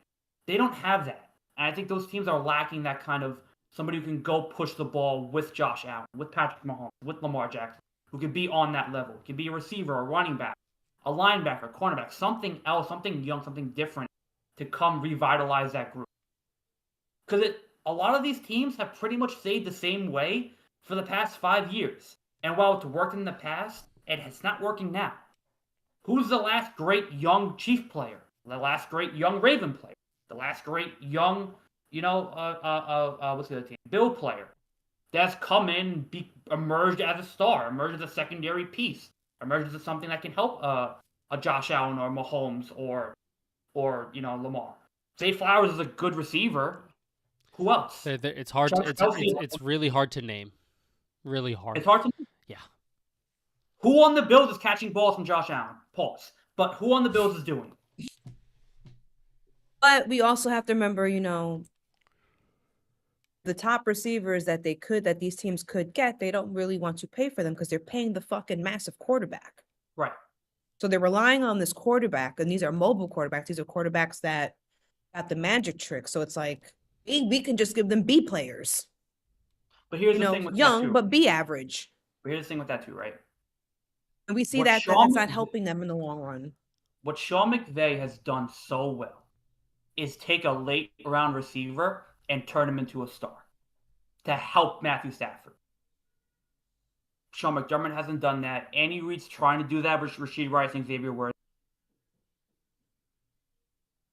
And John Harbaugh's not doing that. Hold on. You cut out a lot with that last statement you said. So I'm saying Sean McVay is able to take a young receiver and develop him to a star to help Matthew Stafford. Right? I haven't seen Sean McDermott do that with a receiver to help Josh Allen. Andy Reid's trying to do that with Xavier Worthy. We'll see if that works out. And John Harbaugh hasn't done that. So at some point, you have to draft in the late rounds and develop talent, and you're not seeing it. The only one who's Daniel, do really, you mind? Do you mind? I hate to be a fucking buzzkill. You need me to go out? Disconnect from the call and then come back. Come right back. Yeah, because sometimes the audio, I don't know why it does that, but it cuts. Like you talk, and then you're back. Yeah. Gotcha. It's I think it really comes down to like connection. Like sometimes the connection is what takes out the The audio. connection ain't connecting. The connection and connection. Period. Clock it. I'm not good with connections anyway. So. But you know who is? But yeah. This fucking guy right here, baby. This guy's fucking great with connect. Jess, do you like my shirt? Do you like my shirt? I think it's funny. I'm not surprised, but I am in a way. So I'm like, It's a stupid shirt. did you go look? Were you looking for a No, Baker Mayfield shirt? it popped up on my Instagram for like a week, and then I kept seeing it, and I'm like, do I do it? And I also have another one. You know. What's the other one? We'll find out. We'll find out. You know what? If we end the show at 7, me and Daniel, we could go live again for the Chiefs Texans. We could fucking have a watch party here, and then I'll wear that next shirt. I'm afraid. Don't be afraid. Don't be afraid. You know, just look at him. All right, Daniel, but continue on with what you were. No, I think just to end my point, I think a lot of these older teams now, the Chiefs, Ravens, and Bills, haven't done enough to develop their offenses and their young players to keep up with the pace of the younger teams in the NFL, like the Broncos, like the Chargers, like the Patriots. That's my point. I think now you're starting to see that they're having a harder time keeping up with these teams because of how more explosive and how well built these offenses are to handle them. Mm-hmm. And I think that's the sign of a healthy league and the law of averages playing out as it should. Yeah, like not everybody is the Patriots. You know what I mean? Like not everybody can be Tom Brady's Patriots. Not Tom Brady's Patriots specifically. Not Drake May's Patriots. No. Or the Patriots before him. If you are not Tom Brady's Patriots, you are not going to have a 20-year run. No. And even then, the Patriots had some years where they didn't do what they were expected to do, right? They always made playoffs, I feel like, but in some games, they struggled and lost. And that happens, right? But they won 6 fucking championships within that 20-year span. So like you give them a lot of grace because 6 championships in 20 years is phenomenal. It's like dynasty worthy. It's a fucking like this. They are the dynasty that everybody's trying to emulate, right? To have that quarterback who doesn't make that much money and they don't have the real fucking good receiver weapons, especially in the later times when they were beating the Falcons and the Rams and all those other teams. They fucking did it with like Tom Brady and a bunch of fucking 5'3" running backs and a white guy named Chris Hogan, Julian Edelman, and Danny Amendola and Rob Gronkowski. That's right.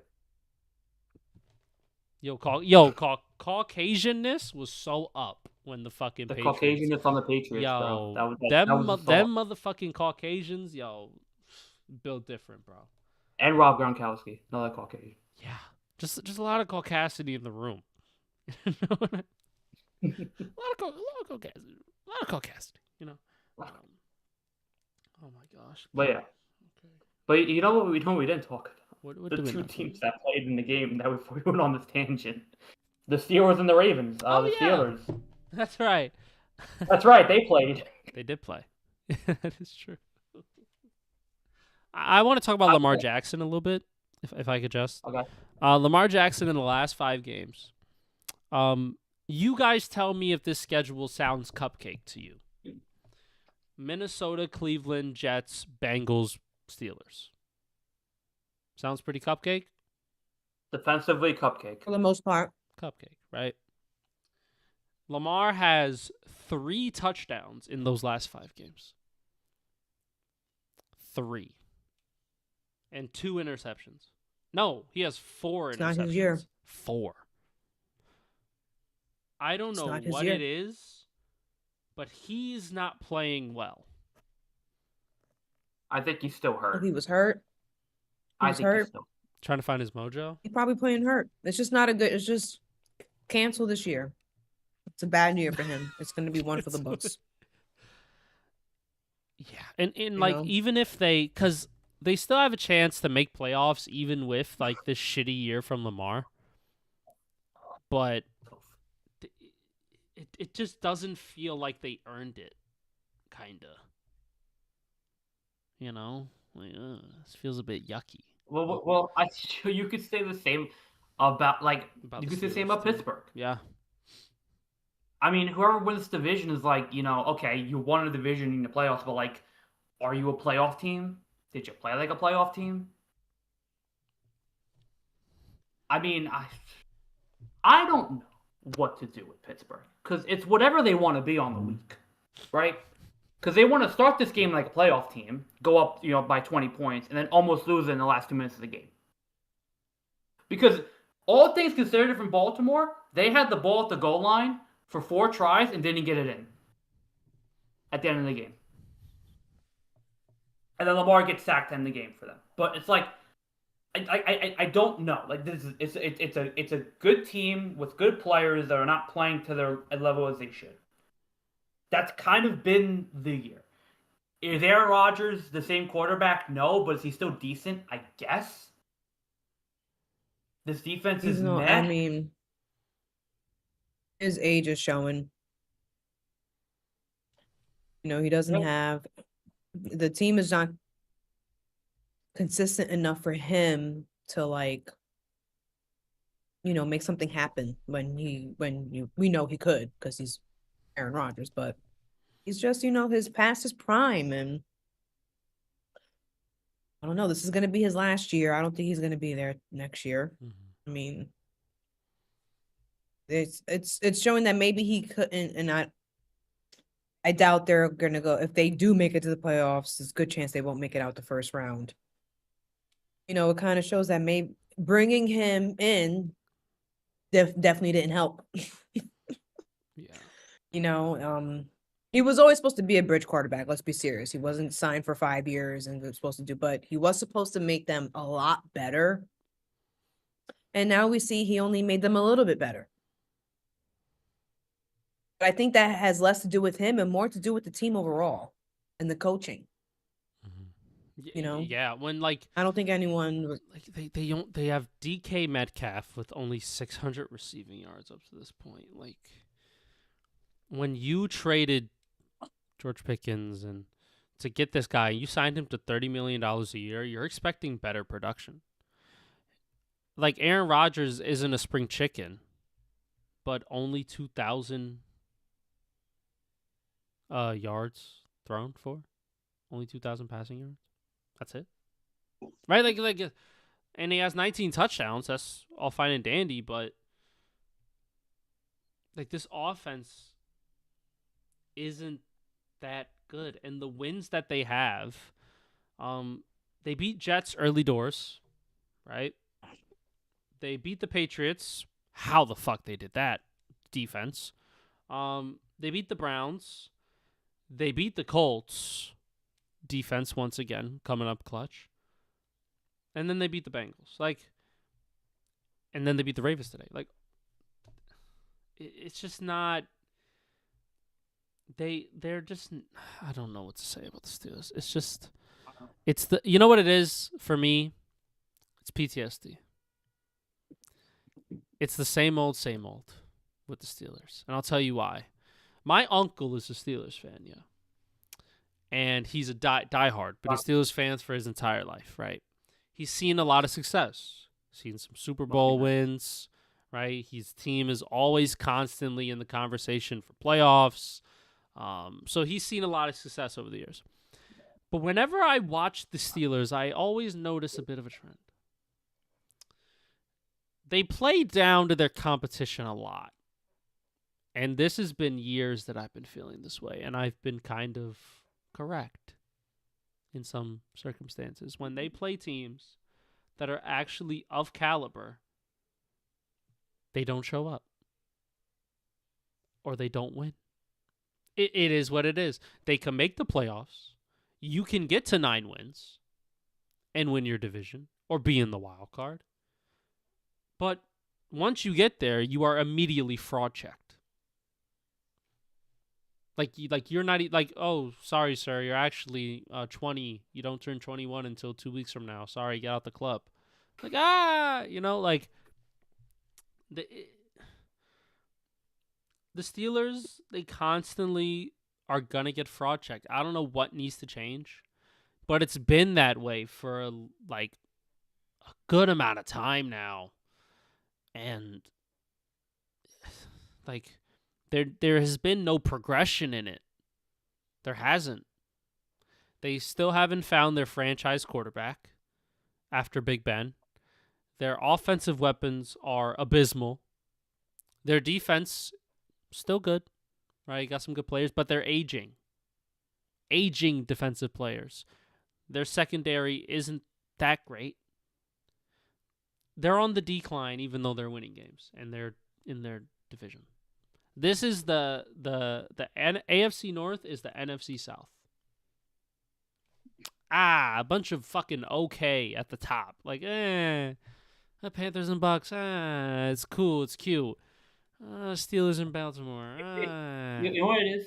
You know what it is? It's when you look at the playoff picture and you see the team in fourth, and you're like, they're gonna get in over, like the Bengals, over like some other team that deserves it. Mm-hmm. Team with a way better record. Exciting. Yeah. Team with a way better record. Mm-hmm. Like what's gonna happen is someone's gonna gatekeep the Lions. That's gonna be so funny. When the Lions finish with 10 wins and don't get in. Well, yeah, I don't disagree with anything you said. The one thing I will say is, I don't know, Jess, you said Rodgers is a bridge quarterback. A bridge to who? They're probably going to sign Kirk Cousins in the offseason because there's no future at quarterback there.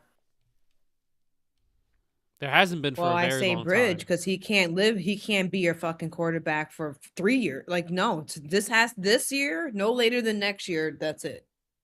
I don't know how they can't hold on to him forever. But Jess, he can't play forever. He has to be a bridge. I felt like we've had this conversation about bridge QBs and the Steelers for like 5 years. At some point, there needs to be the guy. There needs to be a guy there. They can't get a guy. They don't draft. I don't know. But that's probably why they need a shakeup, and you need new blood. You need a coach with a new vision. Let a new coach figure out how to get you that quarterback, how to get you out the first. I just think they're stuck. They're stagnant, and it's rude. And what's funny is they have full control over this. They could definitely make a change, but the ownership. They even said it. They won't make a change. They are dedicated. They said it in a post. Like Schefter talked about it. Like they're not firing Tomlin, but next year they're gonna have conversations. Because he has, I think, an option in his contract. An option.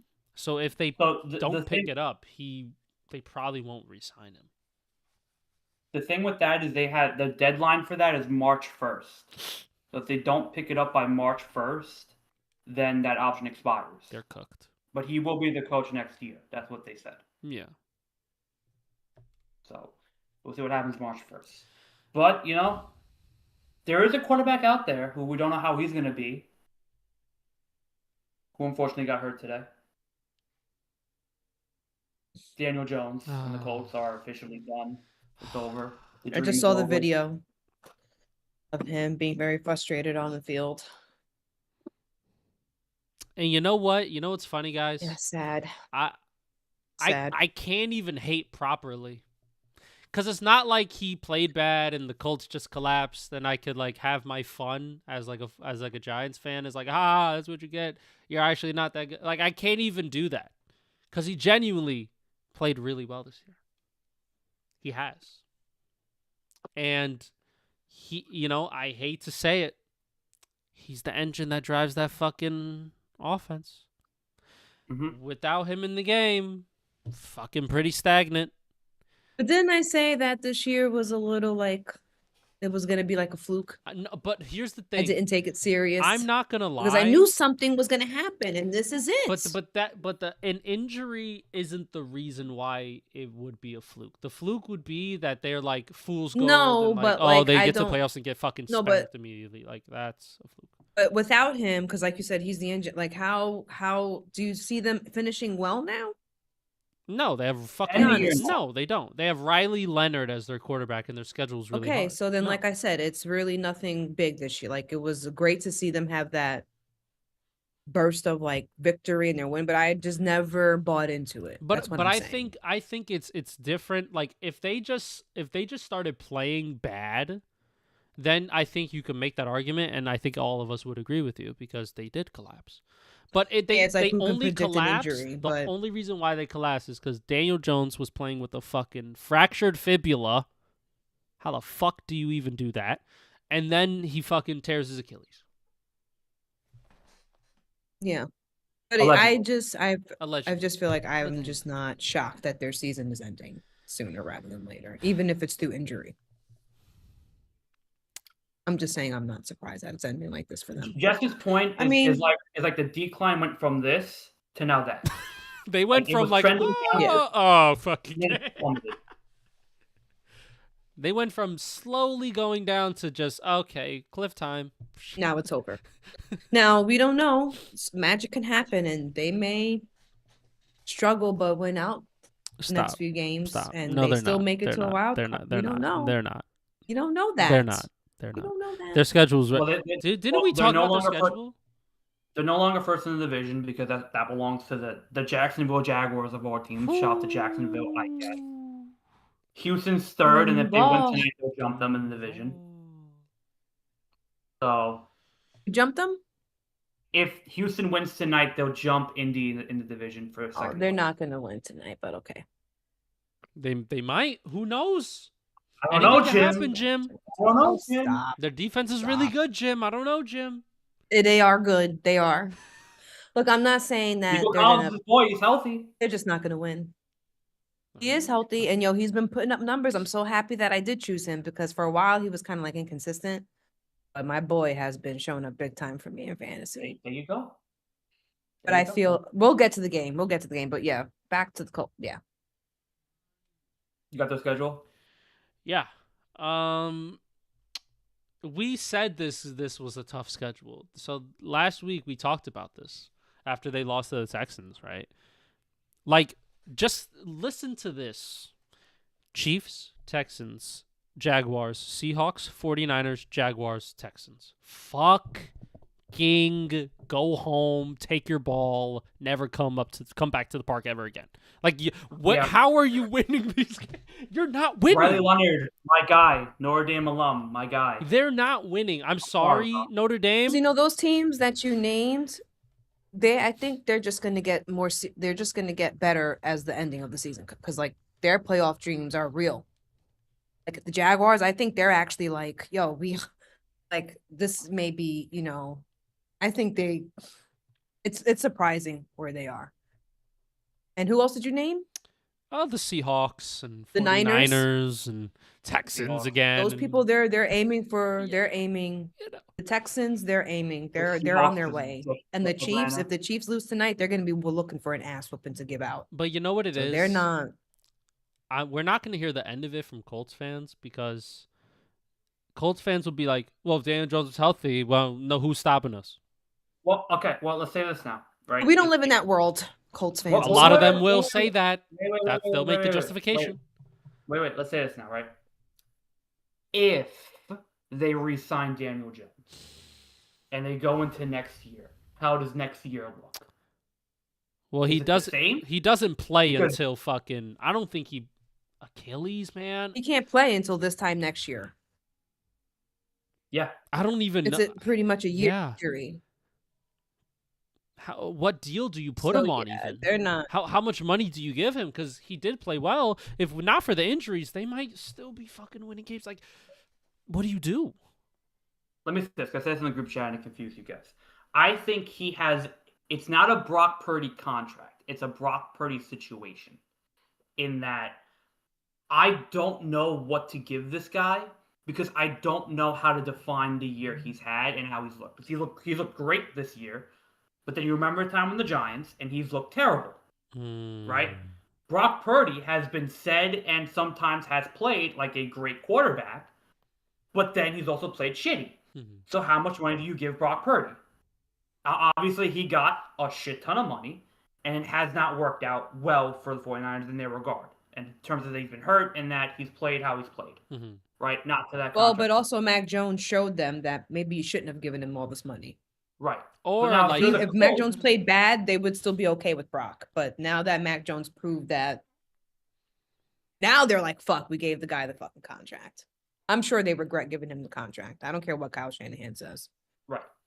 But now, if you're Daniel Jones and you played great this year, you can kind of ride with that with the Colts being like, hey, you need me.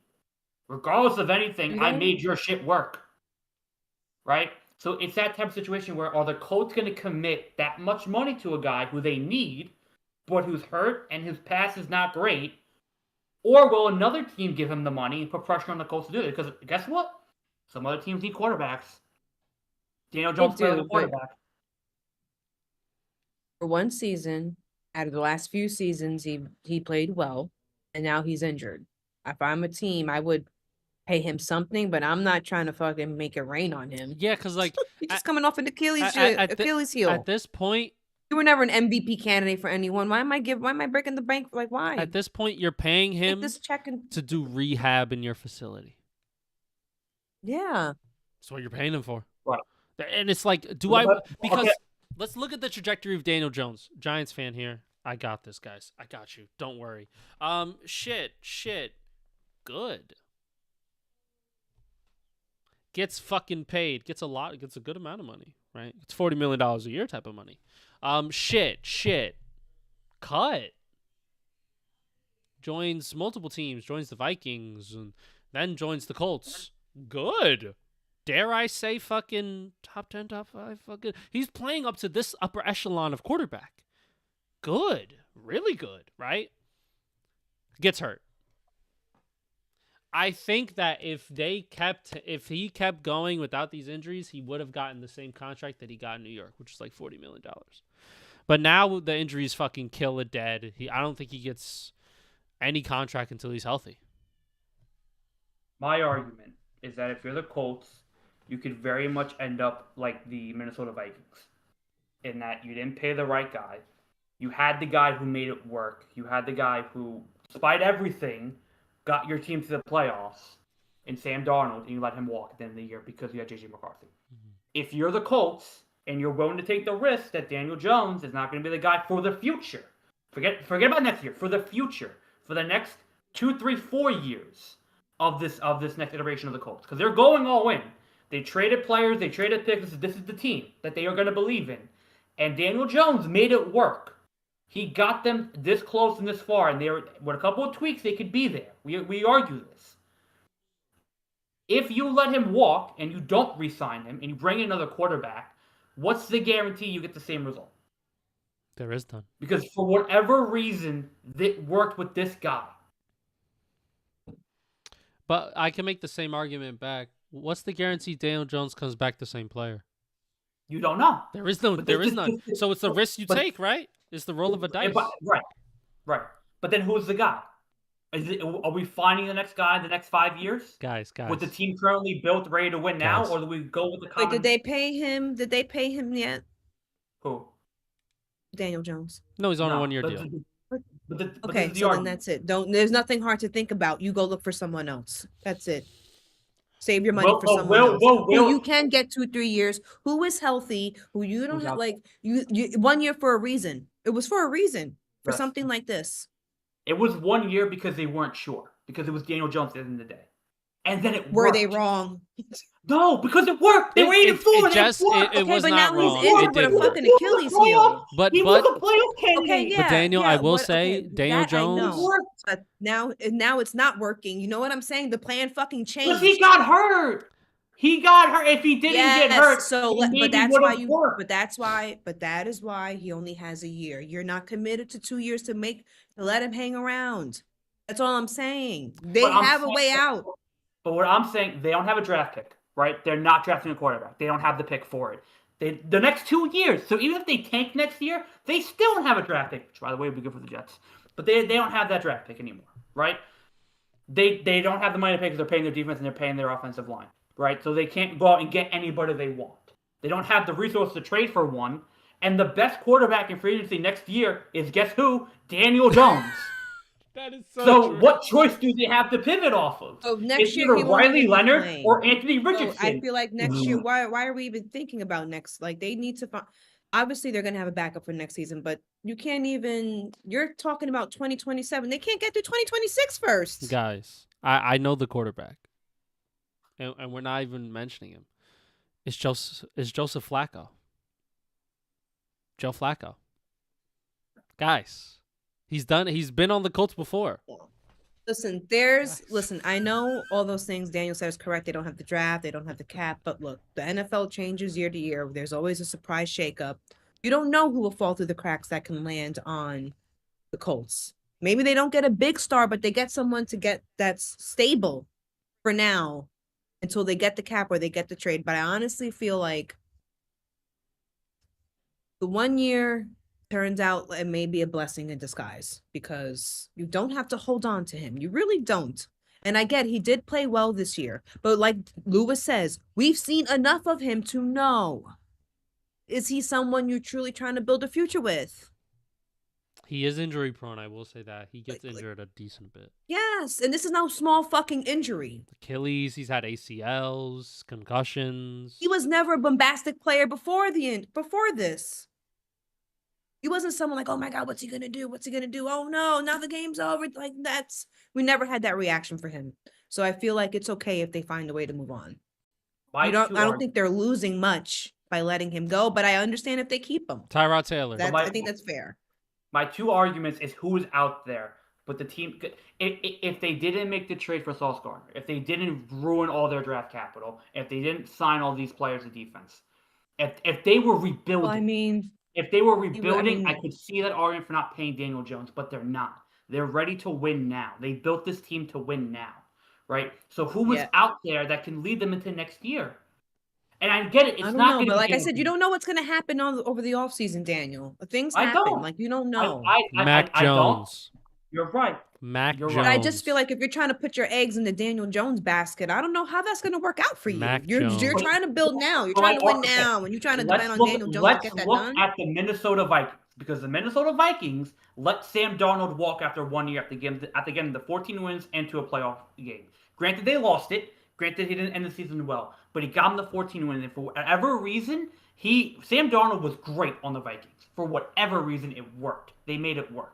And they let him walk because they felt J.J. McCarthy had more potential and a better future. And how has that worked out for them? Not great. They had the opportunity to pay Sam Darnold, a guy they know, a guy who's made it work in Minnesota, and is a proven commodity there. And they let him walk for J.J. McCarthy because they felt he was a better option long term. So the Colts have that same opportunity here where they could let Daniel Jones walk, go to somebody who they think could potentially be better long term, and it not work out. But it's also possible that, they could let Daniel Jones go, and wherever he goes next, he ends up being a dud there too. So there's nothing much to miss. He's probably better at the Colts because he had a better organization to help him and to support him. He probably was better this year because he had a better coach. My argument is that it's worked in Indy.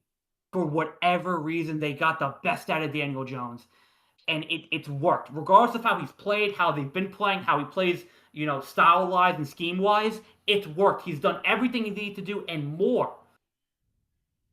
I can't fathom having a guy that works in your offense and is getting you wins. I just feel like is playing well. Let him go when you don't have a legitimate backup plan.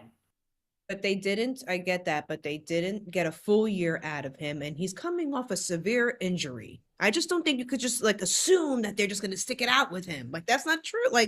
That's being a bit naive. I could be naive in saying that they're going to get rid of him, but I think it's a bit naive to be like they're going to hold on to this broken fucking player. I don't know. It can go either way. I feel like this is one situation. It can truly go either way. I just feel like if you're Indy, your best chance to win long term is with Daniel Jones. That's it. I don't know after these injuries, though. We'll say. Who's out there? I mean, it can go either way. He's not Listen, old like an then- Aaron then Rodgers. you- Is He it could Riley rehab Leonard? well, He could- but Is I don't he know. listening finally? Did he figure him out? I don't know. Are they trading for anybody? Probably not. Macaroni and cheese Jones. Mac Jones. Talk to me. You guys like that? There you go. Like, see- see what I'm saying, Daniel? It's not just so bleak out there. How do you There's know gonna Mac be. Jones? But if Mac Jones doesn't work, then what do? Then you're the Pittsburgh Then Steelers. that's tough. Then that's tough. Oh God, you're the Pittsburgh That's Steelers. tough. But guess what? Mac Jones is also kind of young, and you can keep him for 2-3 years and help develop him or whatever, and you don't have to spend so much money to get him. So it's a possibility, and that's if the Niners let him go. That is true. Why would they? Why wouldn't they? I mean, If they get good draft capital for him, fuck it. If they're fucking going all in with Yeah. Brock, they might as well try to build a good team around him and say, hey, we're gonna fucking stick it out with you, bro. Like, you $50 million, we fucking better stick it out with you. You know what I mean? Like, we are not divorcing The yet. owners may not give the owners may not give them a choice but to for it. Like, I'm paying him, you have to just play him. Yeah. I don't, and this is the fun part about like off season and like being in the season, knowing that a team's season is over, because like their quarterback is done, their season's done, they're not winning anything really. I think now they're gonna be third in their division. I don't see them winning another game, respectfully. So we get to talk about their off season, and while the season's still going on. That sounds like the Giants, right? Jameis Winston. You know, like there's some backup guys that maybe, you know, you could try to finagle your way onto the Colts. The Colts have been in this state of like we're like okay, but we're like very like mid as fuck. And we're like, well, we could make playoffs, but we don't. We're like 6-11, 7-10. We could be 9-8 if a couple of results go away. We could be this, we could be that. They're in a perpetual state of like mediocrity, I guess. Like they're like not great to where they get like a very low draft pick, but they're not like super shit to where they get a really high pick. They're right there in the middle. they're the Steelers. And not many Steelers have had way more success. Stop that. Even though I fucking shit on the Steelers a lot, the Steelers at least get to the playoffs. They do. Steelers division. They get to the playoffs. And also the AFC, what is it? The AFC South is a shitter division than AFC North. Clear. Jacksonville Gate Cap. No, like Steelers, like they have Bengals been were in the consistent. way. Ravens were in the way. I'm just saying. The Steelers are way more consistent with their organization, They with are. their structure, and with their But the players. Colts are right and there, winning. too. They win with anybody. But the Colts can't win with anybody. Steelers can And they win found with a quarterback. anybody. And they found a quarterback they won with. Finally. But coming off that injury, man, it's tough to just say, here's a 3-year deal. Yeah, there's no saying that he's gonna snap back into shape. He's no fucking Joe Burrow. Like, so you have to be I'm careful not saying with he's the Joe Burrow. What I'm expectations. saying is that you had a proven commodity. And even if he won't be the same, you know what you're getting. You know what But you that's know. won't see be the that's same. okay. Wait. Know what you're getting. You Whoa. can't say Wait, that because that's you know not what you're smart. getting in terms of You know what you're getting, but he may not be the same. If he's not the same, then you're not. Then you don't know what you're getting. But you know how he plays. You know the guy. You know what to do with him. That's what I'm saying. You get somebody But brand that's new. if he you have to kind of figure him out that's more. if he rehabs well. That's if he's okay. That's if he's the same player when he comes The back. NFL. We're betting. Everyone's going to the bank to tank, and they're healing themselves in the bank to tank. All right, the NFL is going to take care of him regardless. His Achilles will be fine. Okay, they're But shipping down the still, AL. we know he is not. He's never been, except for this season, he has never been the upper echelon. So I just feel like we have to tame our expectations for him. I think he probably will be okay after the injury, but I wouldn't be shocked or surprised if he comes back and he's the same as before he was this season, or if they decide to just move on. He might not be. He might not be. He might not be. But with the Colts, If he comes back and plays well, if they take the chance and he comes back and he plays well, then they're set straight. But that's what I'm saying. It works out for everyone, would but you- I just why don't see would that you- happening. I feel like that's more likely of happening than them going out in free agency or the draft, getting a guy and it being the same result you got with Daniel Jones. Because I don't see that. I don't. Well, all right. Well, I have 5 minutes because then I have Yeah. to go. I was just about to bring it up. So, Jess, is there anything that you saw in the news? Oh, let's talk about Notre Dame getting fucking snubbed before you go. Oh, Let's talk about it. because my Um, man. You want to break this down? break it down, Daniel. Talk about her man. So, all right. But you know what? They kind of did it to themselves. But I'm gonna shut my mouth. Because I know Jess is a casual, so I'm just trying to explain to her and that she could understand the decision that was made and why it was made, and why I have a problem Yes, with it's it. me. Okay. So the top 4 teams got the first round bye, right? That was always going to be Indiana, Ohio State, Georgia, and Texas Tech. Always. Regardless of anything, that was going to be the 4 teams, right? Now, the rule that was made is that the top 5 conference champions, ranking-wise, made the playoffs, right? So, wherever you were in the rankings, if you won your conference championship, you got a bid. So that the top 5 were number 1 ranked Indiana, number 3 ranked Georgia because they won the SEC, number 4 ranked Texas Tech, and then number 11 Tulane because they won the American. They were ranked 18th, and then number 12 James Madison because they won whatever conference they were in and they were ranked 21st. Right? Those are the 5 conference championships. Right? Mm-hmm. So now you have to base it on the top 5 remaining best teams available to pick from, regardless of ranking, right? Or with ranking being the mindset, you pick now from the 7 teams left. So Ohio State, obviously, because they were the second overall seed, so they get in, right? Oregon was 11-1, played in the Big Ten, get the 5th seed. Ole Miss SEC was the 6th seed, and Texas A&M was the 7th seed, also SEC, also 11-1, with their only loss coming to Texas. And I'll get to them in a minute because I hate 5 through 7. I hate as well. The 8th seed Oklahoma finished 10-2, SEC as well, so that was fair. Trying to schedule, whatever. The 9 seed was Bama, and Bama was a bubble team. And here's the problem with Alabama. Alabama played a 13th game, right? Because they played Georgia in the SEC championship game on Saturday. They got their backs blown out, embarrassed, humiliated, and hoodwinked on Saturday. They got destroyed by Georgia, right? That gave them a 3rd loss, and that gave them an extra game to work with. So the committee has come out and said that even though Bama lost that game, we're not going to punish Alabama for losing that game, right? So when that being said, Bama was always going to be always going to be in the thing, right? So now you have your entire bracket filled out, and you're down to 2 teams or 3 teams. You have BYU, who lost their championship game, right, to Texas Tech. You had Miami, who were 11-2, and their only 2 losses came to unranked teams, and Notre Dame. And Notre Dame had 2 losses as well. So BYU automatically was eliminated because they lost their conference championship game, so they were never getting in. So it came down to Miami and Notre Dame.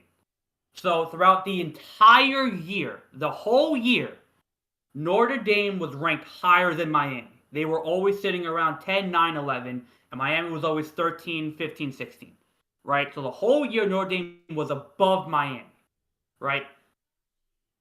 Miami and Notre Dame played 1 game on August 31st, the first game of the year. And Miami beat Notre Dame in that game by a touchdown. The first game of the year. The committee came out and said everything came down to that head-to-head game against Miami and Notre Dame. So because Miami, who was not ranked higher than Notre Dame, and because Notre Dame lost 2 games, Miami lost 2 games, their head-to-head came down to their head-to-head matchup week 1. And because Miami won that game, they gave the bid to Miami over Notre Dame. That's why Miami got in. It wasn't because of strength of schedule, which is the main factor. It wasn't because of how they've won games, which is the second factor. It wasn't because of a conference game, which was the third factor. It came down to their head-to-head, which is the fourth criteria, quote unquote, to get into the college playoff. And it wasn't because of ranking, which was another factor. Because obviously Notre Dame was ranked higher. But on a weekend where Miami didn't play and Notre Dame didn't play, the two teams did not play on Saturday. And before everything happened, before Saturday's schedule came out and before the Saturday games happened, Notre Dame was above Miami in the ranking. Above them. So over a weekend where both teams didn't play, how does Miami jump Notre Dame in the ranking? I mean, there's That is obviously the some argument. biases. Right? Now, you come back to Alabama. Because Alabama played a 13th game. And they got their backs blown out. So then now you're telling me that because They make it to the CFP? yes, they're ranked 9th. They play Oklahoma. They got destroyed by Georgia. So now the committee is coming out and saying that they didn't factor in that loss to Bama. So now you're telling us that conference championship games, which are a big game for teams, now hold no merit.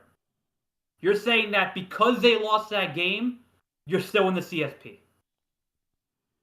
You're punishing Miami and Notre Dame for not playing a championship game, but you're not going to punish Alabama for losing a championship game by a lot. Well, Alabama. Okay, when you break it down like that, we all know this is obviously like bias picking. And there's some because the way you made it sounds like Notre Dame got robbed. To a degree. Is that what you're trying? Am I catching on to that? Because I do remember the beginning of the season they lost some important games that they knew that could come bite them. Is this what's happening to them? Is that what happened? To play devil's advocate, right? The argument for Miami is that we go back to the second criteria, the second most favorited criteria, the one they love to do all the time: strength of schedule. Miami had a stronger strength of schedule than Notre Dame because Notre Dame does not play in a conference. They play teams they usually always play. And a lot of teams that they played, were unranked. The two losses that Notre Dame had were to Texas A&M, which, finished 7th in our playoff team, and Miami, who are also a playoff team now, right? Notre Dame beat everybody else who was unranked and destroyed them all. Miami's two losses came to two unranked teams in the season. But they had a stronger strength schedule. And Bama, by the way, sat in the middle of strength of schedule, and they lost to Florida State, who sucked this year. Well, I guess when you make it sound like that. Sounds like Notre Dame needs to get in a conference, because if they would have had won a conference championship, it probably would have helped them. And since you are not in the conference and you're making your own schedule, you got to make your shit tough. You should, yeah. So because surprising, I love my Marcus. He's top of my that's my man.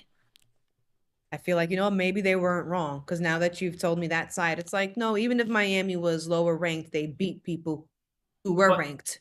But they had a stronger strength of schedule, and I think for college football, that's an important criteria. But the argument, right, is that they had Notre Dame ranked higher than Miami the entire year. But right. Yeah, but now that they were considering the playoffs, who did Miami play versus Notre Dame play? Right. But Miami that's a fact you can't deny. But Miami lost to two unranked teams. Notre Dame lost to two ranked teams. So they had the tougher losses on their schedule. They only lost to Miami by 3, and they got blown up by Texas A&M. The tougher losses, but the weaker wins. And it sounds like the CFP is basing on how strong your wins are, not just how bad your losses are. Well, Miami also played in a weaker conference, played in the ACC, which is notoriously not a big conference. But Notre Dame don't play in no conference. They don't. So they can't. So they can control who they actually play a lot more than what Miami can control. Right. But the argument for Notre Dame is that you're basing this off of a week 1 head-to-head, which was only decided by 3 points. Yeah, right? No, it does suck because overall you probably would say that Notre Dame probably is the better team, even if they're not ranked, even if they're beating people who are not ranked, and even if they're not in a conference. But it's like it's 2025. Maybe get with the program, get your ass in a conference. Like, maybe you have to make a change. I mean, Maybe that's the message sent to them. Maybe that's why they didn't put them in. Maybe that's the maybe whole that thing. is the message sent to them because that would only make sense. But then now, at this point, what's the point of joining a conference if now you're telling me that conference championship games don't matter? If you're telling me that you could play in a conference championship game and lose it and still make the playoffs, what's the point of playing that game? What's it mean to be a conference I mean, champion? that's true, but considering the other points of the criteria, it sounds like conference champ. It's still, I don't know. I would say it can't hurt if you join a conference. Does it hurt if you join a conference? It depends on where you go, because now there are Georgia, Alabama, Oklahoma, Ole Miss, Texas A&M. Is that it? 5 SEC teams. You have 1 ACC team. You have 3 Big Ten teams. 1 American. James Madison. And I'm forgetting one. And Texas Tech, who play in the Pac-12, I think. It does suck that we I won't be think they play in the seeing Big 12. my guy. Big 12. Yeah. That No. part does blow. Oh, don't forget Tulane as well. Yeah, they're the American. Tulane. Yeah, the Big 12. So you have 3 SEC, 3 Big Ten, and then 1 from each conference. So even if they were an ACC, which is notably a very important conference, only got only one representative in. If Notre Dame would have got in, ACC would have got nobody. So do conferences matter? Maybe. But if you're having 6 SEC teams in there, what's the point? If only a certain number are getting in. Because only Georgia, Alabama, Indiana, Ohio State, and Texas Tech played a 13th game. Everybody else didn't. Everybody else had Saturday off.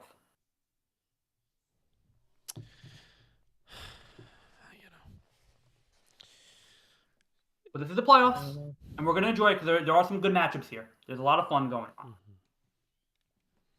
But no, it's sad that I won't be able to see my guy because last year I saw him at the Orange Bowl. He was so beautiful, and they played well. But yeah, it just sucks. I mean, I don't know. What do you do if you're Notre Dame? They pulled out the bowl game. Another team pulled out of a bowl game, which I wonder why is that the new trend. But I don't have time to stay to learn about that part. Players NIL injuries. God forbid a football player. God forbid a football player has motion. God forbid. I don't know. But we'll see what happens. I honestly believe Ohio State is going to win the Really? But I mean, they're going to take it home. Best again, yes. defense. They're going to do it again. Yeah. I know that they didn't play well recently, but if I do believe it's going to be them. If I may have a sleeper team. Texas A&M got robbed in the 7th spot. I like Texas A&M a lot.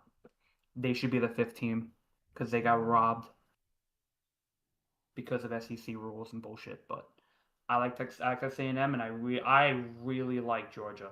Georgia really good this year. No, they are. Oh, I forgot about Georgia. But I still think Ohio's gonna pull it off. They may. They lost to Indiana. I don't believe in Indiana. They did, but you don't believe in we the saw what number happened one to overall Indiana pick, last year when Fernando they got in the Mendoza? fucking You don't playoffs. believe in the future Jack quarterback, Fernando Mendoza? I like Fernando. I don't like the team he has. Hey, fair enough. You don't believe in the coach? Good coach though. Italian. Do you know that? On that note, I gotta go. I'm going to see my guy Hassan Minaj. Okay. Bye, Jazz. Bye, Jess. Have fun. Bye. Wait, I want to make my final. Texans gonna lose. They're either gonna lose by 1 point or by 15 points. It's not gonna be in the middle. Okay. But they will lose. Okay. Bye, Jess. Bye, Jazz. Bye. Bye. What fun. That was good And the fun. boys. And the That was boys fun. are back. Oh man. I mean, Before we go back to NFL, I do want to bullshit about what happened with Oregon, Ole Miss, and Texas A&M. talk to me. So Oregon ranked 11th. Their strength of schedule was the worst of those three teams. Texas A&M played a stronger strength of schedule. Their only loss came to Texas in the last game of the season, and Ole Miss was Ole Miss. They don't have Lane Kiffin anymore. They had a great year, but their strength of schedule wasn't as big as Texas A&M. So Texas A&M to me should be the 5 seed. Oregon should be the 6th, and Ole Miss should be the 7th. That's just my argument. To be fair. All right. Well, you know what? We'll make a short about it. I'll make sure. We'll make a short about it. We'll see how people feel. This is a big hot button topic when I'm able to edit the live stream and everything. We're gonna find out Saturday night, baby. Saturday. We're gonna fucking find out. This Saturday, the Royal Rumble. Who wins? Do the Fighting Irish get their revenge on the old Miami Hurricanes?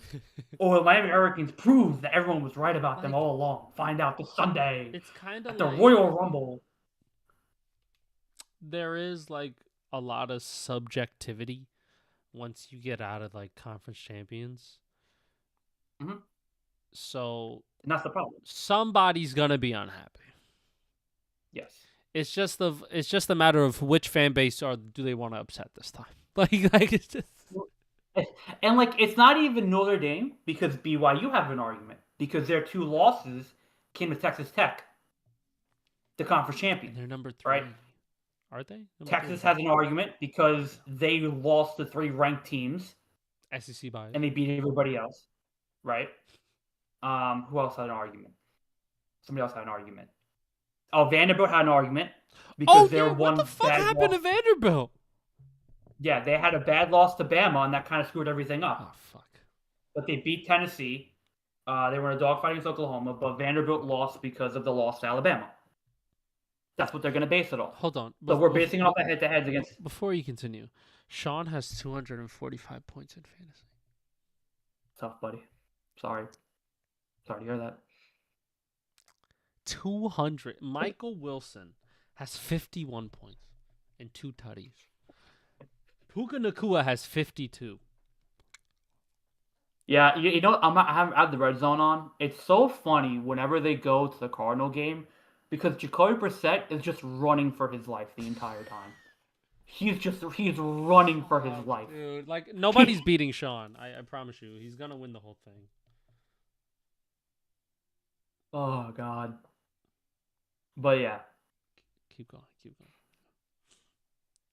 No, Vandy, you know, they had Diego Pavia, who was a Heisman candidate, and they have some great wins on their schedule, but it seemed like this year they based it off of head-to-head and who you beat when. Strength of schedule didn't matter. Conference championship game didn't matter, which it should. And nobody was really punished for a loss recently. That was the whole argument. Because you're picking and choosing these games now. And that's a problem. You're choosing to look at the Miami Notre Dame game in week 1 and that being your deciding factor. Or looking at the other games that happen. Like Miami losing twice to unranked teams.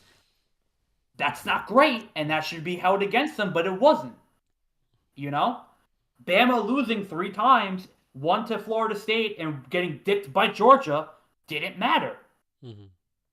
So it's like, what matters? What is the criteria that we're going for this year? Right? Is it just the 16 ranked teams? Or is it conference champion for this, and this, and everybody else below them? And that's it. Right? So that's kind of what they did this year.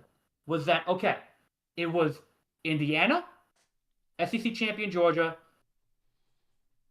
Big 12 Texas Tech, American Tulane, and where Virginia Madison plays. Those were the highest ranking conference winners. And that's fine. And I'm not arguing. I think Tulane and JMU deserved it. Fine. I'm fine with that. They were ranked high, they won their conference, and they were a great team. I'm not saying they deserve to get in over Texas, or is Texas probably better than them? Absolutely. But Texas didn't get the job done. Texas lost a couple of games, and Tulane, James Madison did what they needed to do, and they won their conference, and they were ranked that high, right? That's fine. But now we're basing it off of, okay, who was ranked below those conference winners? Ohio State, getting the 2 seed. As a non-conference winner, that's fine. That makes sense. They were the second best team in the country. They deserve to get a first-round bye. That's fine, right? And then you go down the list. So when we go down the list and we get to that Alabama, Notre Dame, Miami, BYU range, now we start picking and choosing games. And we're picking and choosing based on what? And if it's just a head-to-head, how is that fair to BYU and Bama and Notre Dame? Because now, is it based off of schedule? Is it based off of impact? Is it based off of losses? Because Bama had some bad losses in there. BYU had 2 bad losses to a top-ranked team, to a 4 seed in Texas Tech. But they beat everybody else. Mm-hmm. Miami had bad losses. They lost to 2 unranked teams. Notre Dame lost to ranked teams. Notre Dame lost to Miami and Texas A&M, another playoff team. Notre Dame lost to 2 playoff teams. Texas lost to 3. Bama lost to none. Bama lost to Georgia. Bama lost to 1.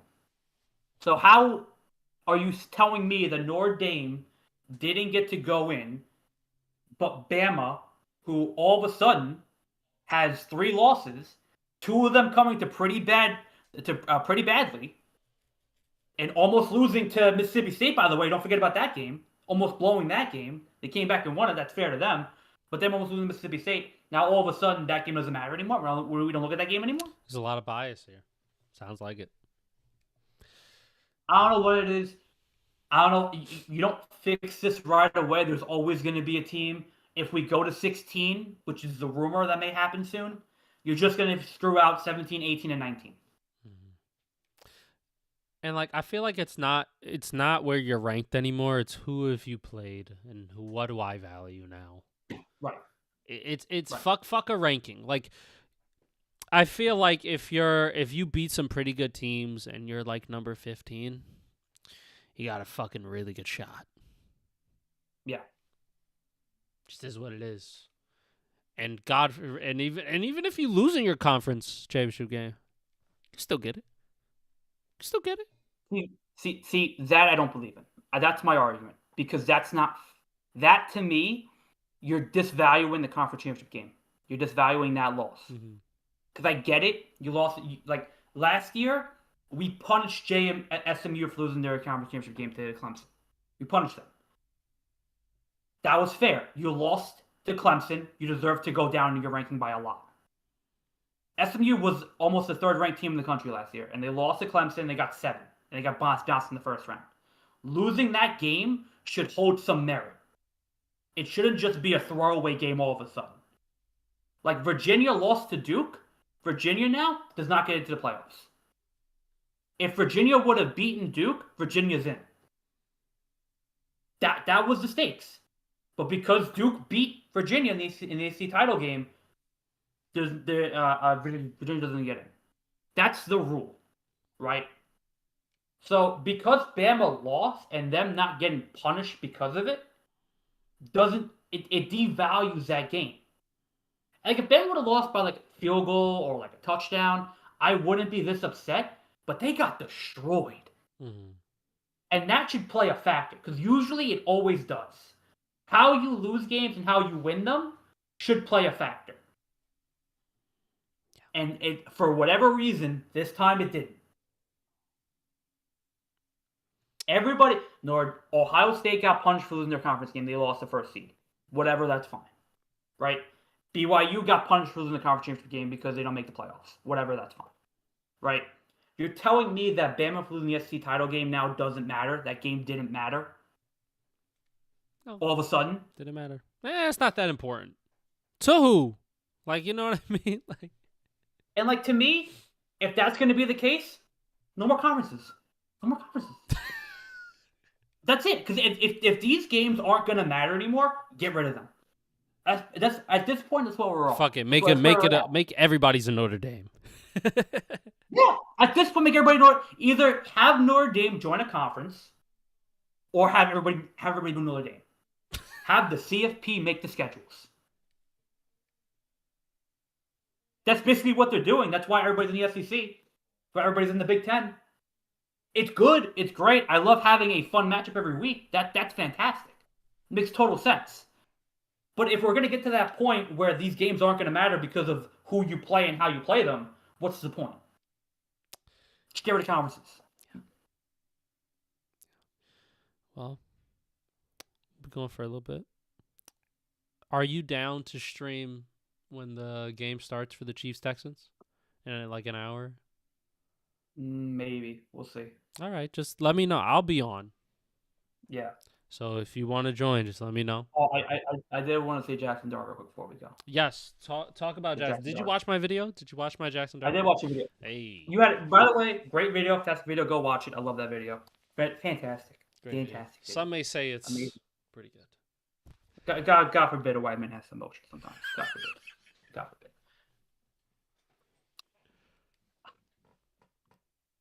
I disagree with you though, and I disagree with you, Giant fans. Talk to Because me. I'm rewatching the highlights of this game because I was at work when this game happened, and they were getting destroyed, so I didn't bother putting it on, respectfully.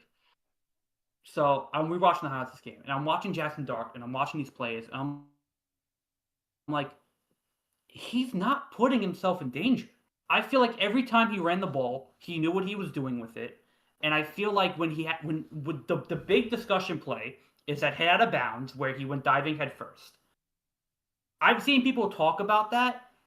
That play doesn't hurt. It's shoulder to shoulder. He goes down pretty hard, but he bounces right back up. I think, if anything, he was being pretty safe in that game, and he was holding onto that ball pretty well, and he knew what he was doing with it. He got the ball out quick. He wasn't making bad plays with the ball in his hands. And when he went to run, he did it only decisively. He only ran 4 times in that game. He didn't run reckless abandon. He didn't run just for the sake of running. He knew when to check it down. He knew when to throw it out of bounds. He knew when to get out of there. I think Jackson Dart has been relatively pretty safe in this game against the Patriots. I think he's been a pretty safe player. There are a couple of instances where he's not, but for the most part, I think he's been okay. I think he knows what he's doing. He knows he's in control of his own body. He knows what hits he can take, what hits he shouldn't take. I think him diving head first for, extra yards is him just being a competitor and him just wanting to win for that team and win for the Giants to get more yards. That's just him being. Caleb Williams just threw a pick. Oh my God, he's so bad. Oh, he's so bad. Oh no. The Packers just won. Yes. Sorry, I had to cut you off. Sorry, I'm so sorry. But yeah, I just feel like you and a lot of Giant fans that I've seen are overreacting to this game, in this moment, in this instance, and throughout the whole year. I think he's been better. I'm not saying beginning of the year he was. I think at the beginning of the year he was worse, but I think he's been better. He's been more smarter about it. And he's been more safer about it. I just feel like this has been a bit of an overreaction on your part and Giant fans' part.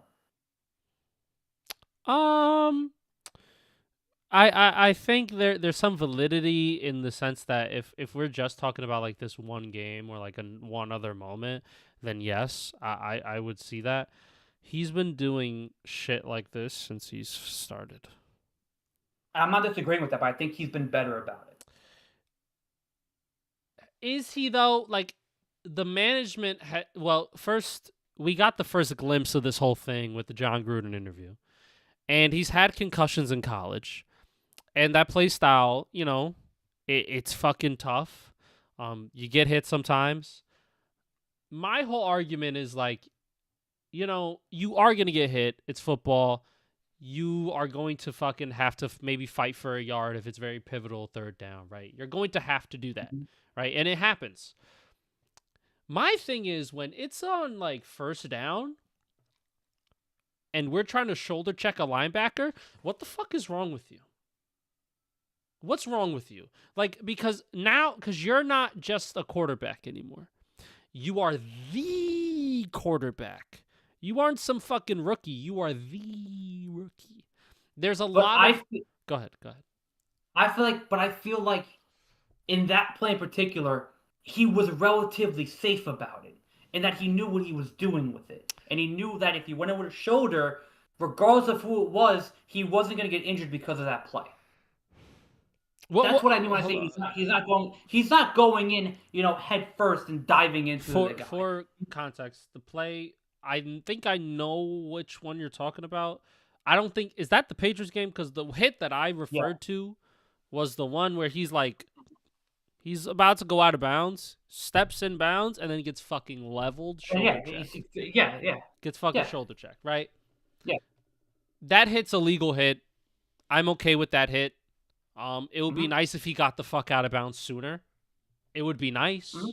You know what I mean? Mhm. You don't want to take those hits. You control what you can control, young fella. This is a big lesson for him, because the Giants organization and like coaches and like players around the league have been clamoring for this motherfucker to just chill out a little bit. You can still have these runs, but also get out of bounds or slide. You can still have runs that produce yards and that can move chains. And you don't have to have these runs where like you run with the ball and then you're trying to truck a linebacker. You're not a running back. You are not this. We need your body healthy. Like this isn't an over. Maybe you know what? It is an overreaction because it's the quarterback.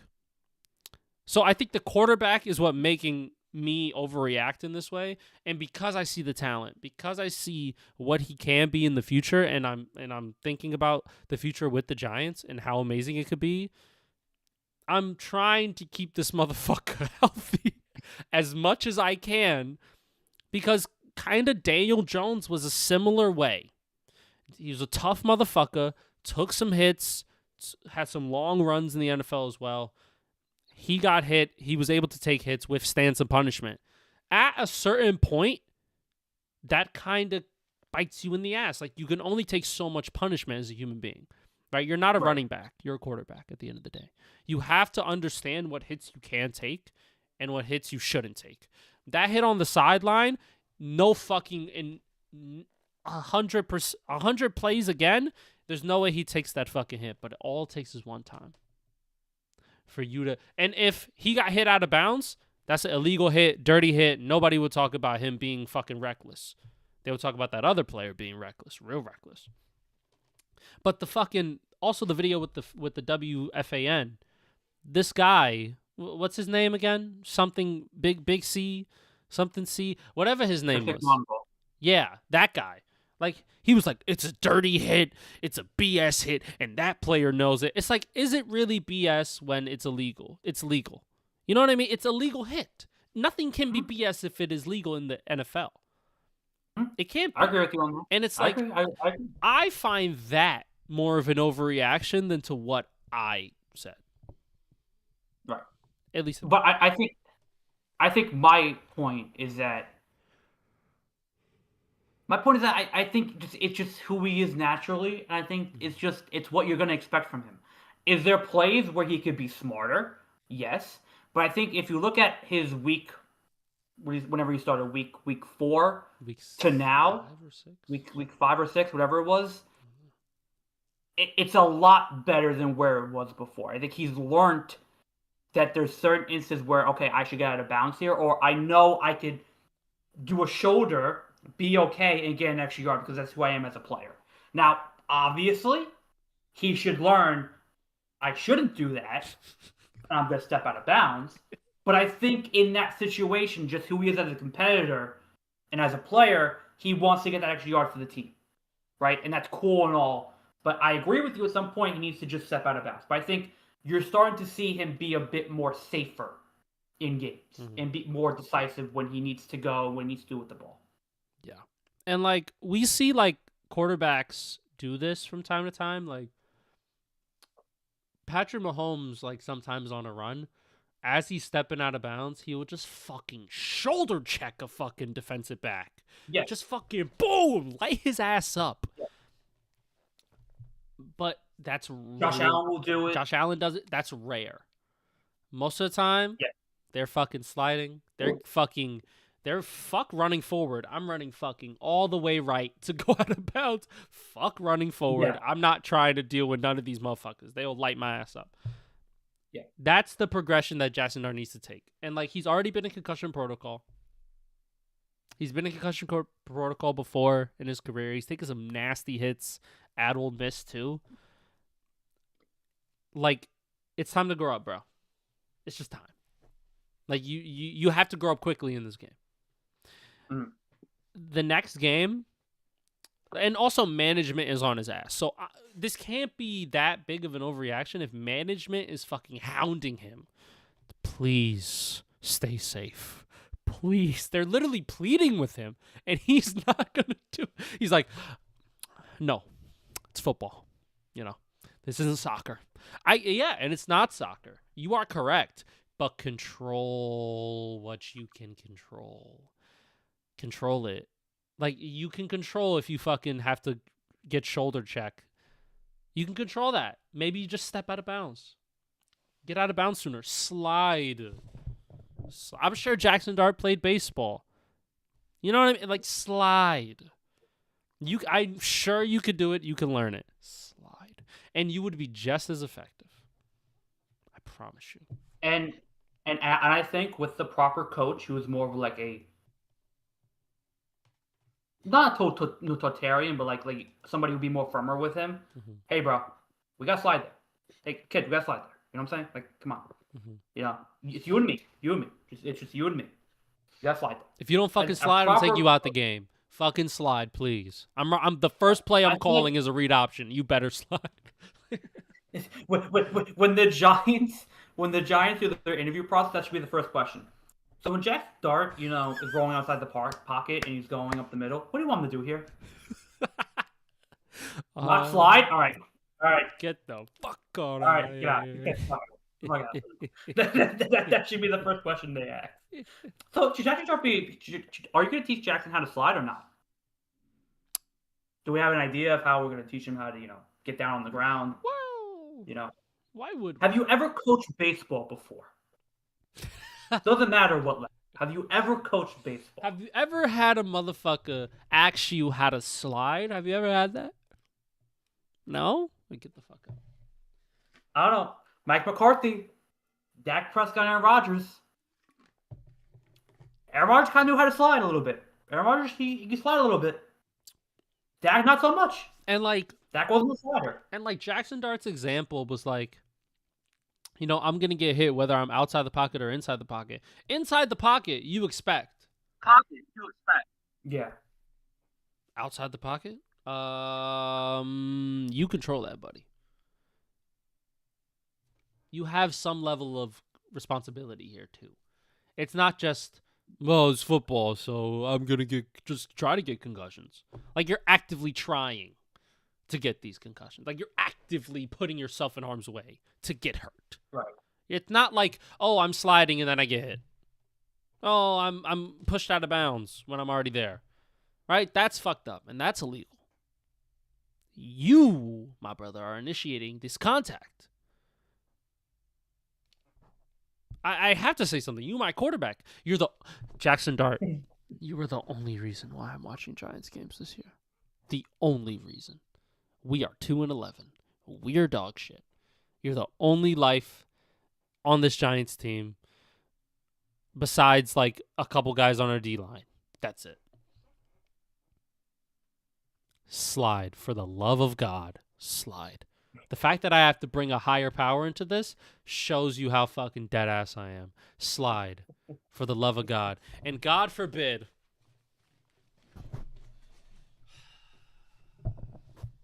God forbid a white guy. Forbid a white man got a little motion. God forbid a white boy slides. God forbid. Because at this point, I have to put it on a shirt for him to fucking understand. You have to put it on a shirt. It's unreal, dude. Oh, all right. God. Do we want to do real quick the CP3 Chris Paul situation? He got cut from the Clippers because he's ass apparently, and then they were like, so why'd you cut CP3? What'd you think? Yeah, it just wasn't a good fit. Not a good fit. Your whole roster's a fucking retirement home. What do you mean it's not a good fit? I think it's a great fit. I think he fits in well. Apparently, maybe there was, he didn't like the coaching, and he's CP3. He has a reputation of being a fucking bully. Yeah. Still at this old ass age, he's bullying. He's gonna bully you. Here's the thing, right? Here's the thing, Talk right? to me. If he didn't say it was his final year, it's a non-story. Mm-hmm. You know what I mean? Mm-hmm. Like if CP3 gets cut and he doesn't say it's his retirement tour, who really cares about it? CP3, great career, blah blah blah, great player. Maybe somebody will pick him up. If nobody does, nobody talks about it. Because he said it's his final year and he wants to end the year on the Clippers, everyone's like, "Oh, how do you disrespect CP3 like that? He's a legend. You know, it's final year. How do you cut him on his final year?"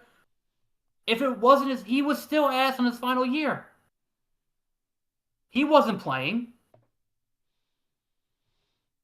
So like when Dirk had his retirement tour, that guy started every game. He was still great. Didn't give a fuck either. When Kobe, before the year his retirement, he was starting every game. Oh. Oh. I'm just saying. You know. And he cuts the Yeah, the lead world down to hit- 43. You know, like And Griffin slams it down for his first points of the game and 2 minutes to go. Clippers down 43. Back after this. all right. So I think we're good. If Yeah. we have other topics, we'll touch it in the other stream. But I think we're good. Yeah. This is a good I stream. might, I might join later. That's okay. I'll let you know. Yeah, you join whenever you have time, whenever you can. Yeah, for sure. Yeah. Yeah. So I'll be probably around like 8:30. Have the stream going. Okay. Have everything going. Have the game going. Yeah, that'll be good. Yeah, I'm gonna go eat. Maybe after halftime. I'll let you know Yeah. during halftime. Let me know. Yeah. You're good. Yeah. All right. I That's got you, gonna do bud. it for us. We did it. Yes, sir. Right, guys. We did it. And I wore the shirt. I'm gonna wear the other shirt for the. And you other wore the sh- shirt. God, this is such a clean picture of Baker as well with the fucking Dewey on. It's fire. Love it Mhm. so much. All right. I love Well, thank you guys for watching. Thank you for 100 subscribers. That's fucking cool. Yes. In a matter Yes. of what, like a month? Month and some change, we've hit like we started Yeah. with like 62, 63, and now we're at 101. So, you know, if we got to keep this progression going, we got to keep going. Streams are going to be there, videos are going to be Did there. we go to UFC in November? I think let me check. Was it October? Let me see. Let me go over here. When was a month ago? It was. I started posting it 3 weeks ago with Islam Makhachev and JDM. Look at that. And Damn. then- dude, UFC, man. I love talking about the UFC. People love watching it. They love the UFC. So I'm going to keep fucking pumping out that content for my homeboys. You know what I mean? And I remember I Yeah. did a stream one time and we were just like chopping it up with the boys and they were asking me like questions about the MMA and like what happened after Islam JDM and all that and how the next fight's going to be. And like 8 people subbed. Like, that's fire. Like, That's what's up. you know, we got to keep that going. We got to keep that momentum. So, January, every Saturday I'm there. Every fucking Saturday I'm there. I will make time. I'm taking time out of my schedule. I'm going to hang out with people less on Saturdays. Let me tell you that, from 5 to fucking 12:30. That 7.5 hour block is for the UFC. It's for Paramount. It's for these fight night cards. It's gonna be great. So yeah, there you go. And now we're done. There we Stream's go. over. There we go. All right, love you guys. Take it easy. Peace out. Peace out, guys. God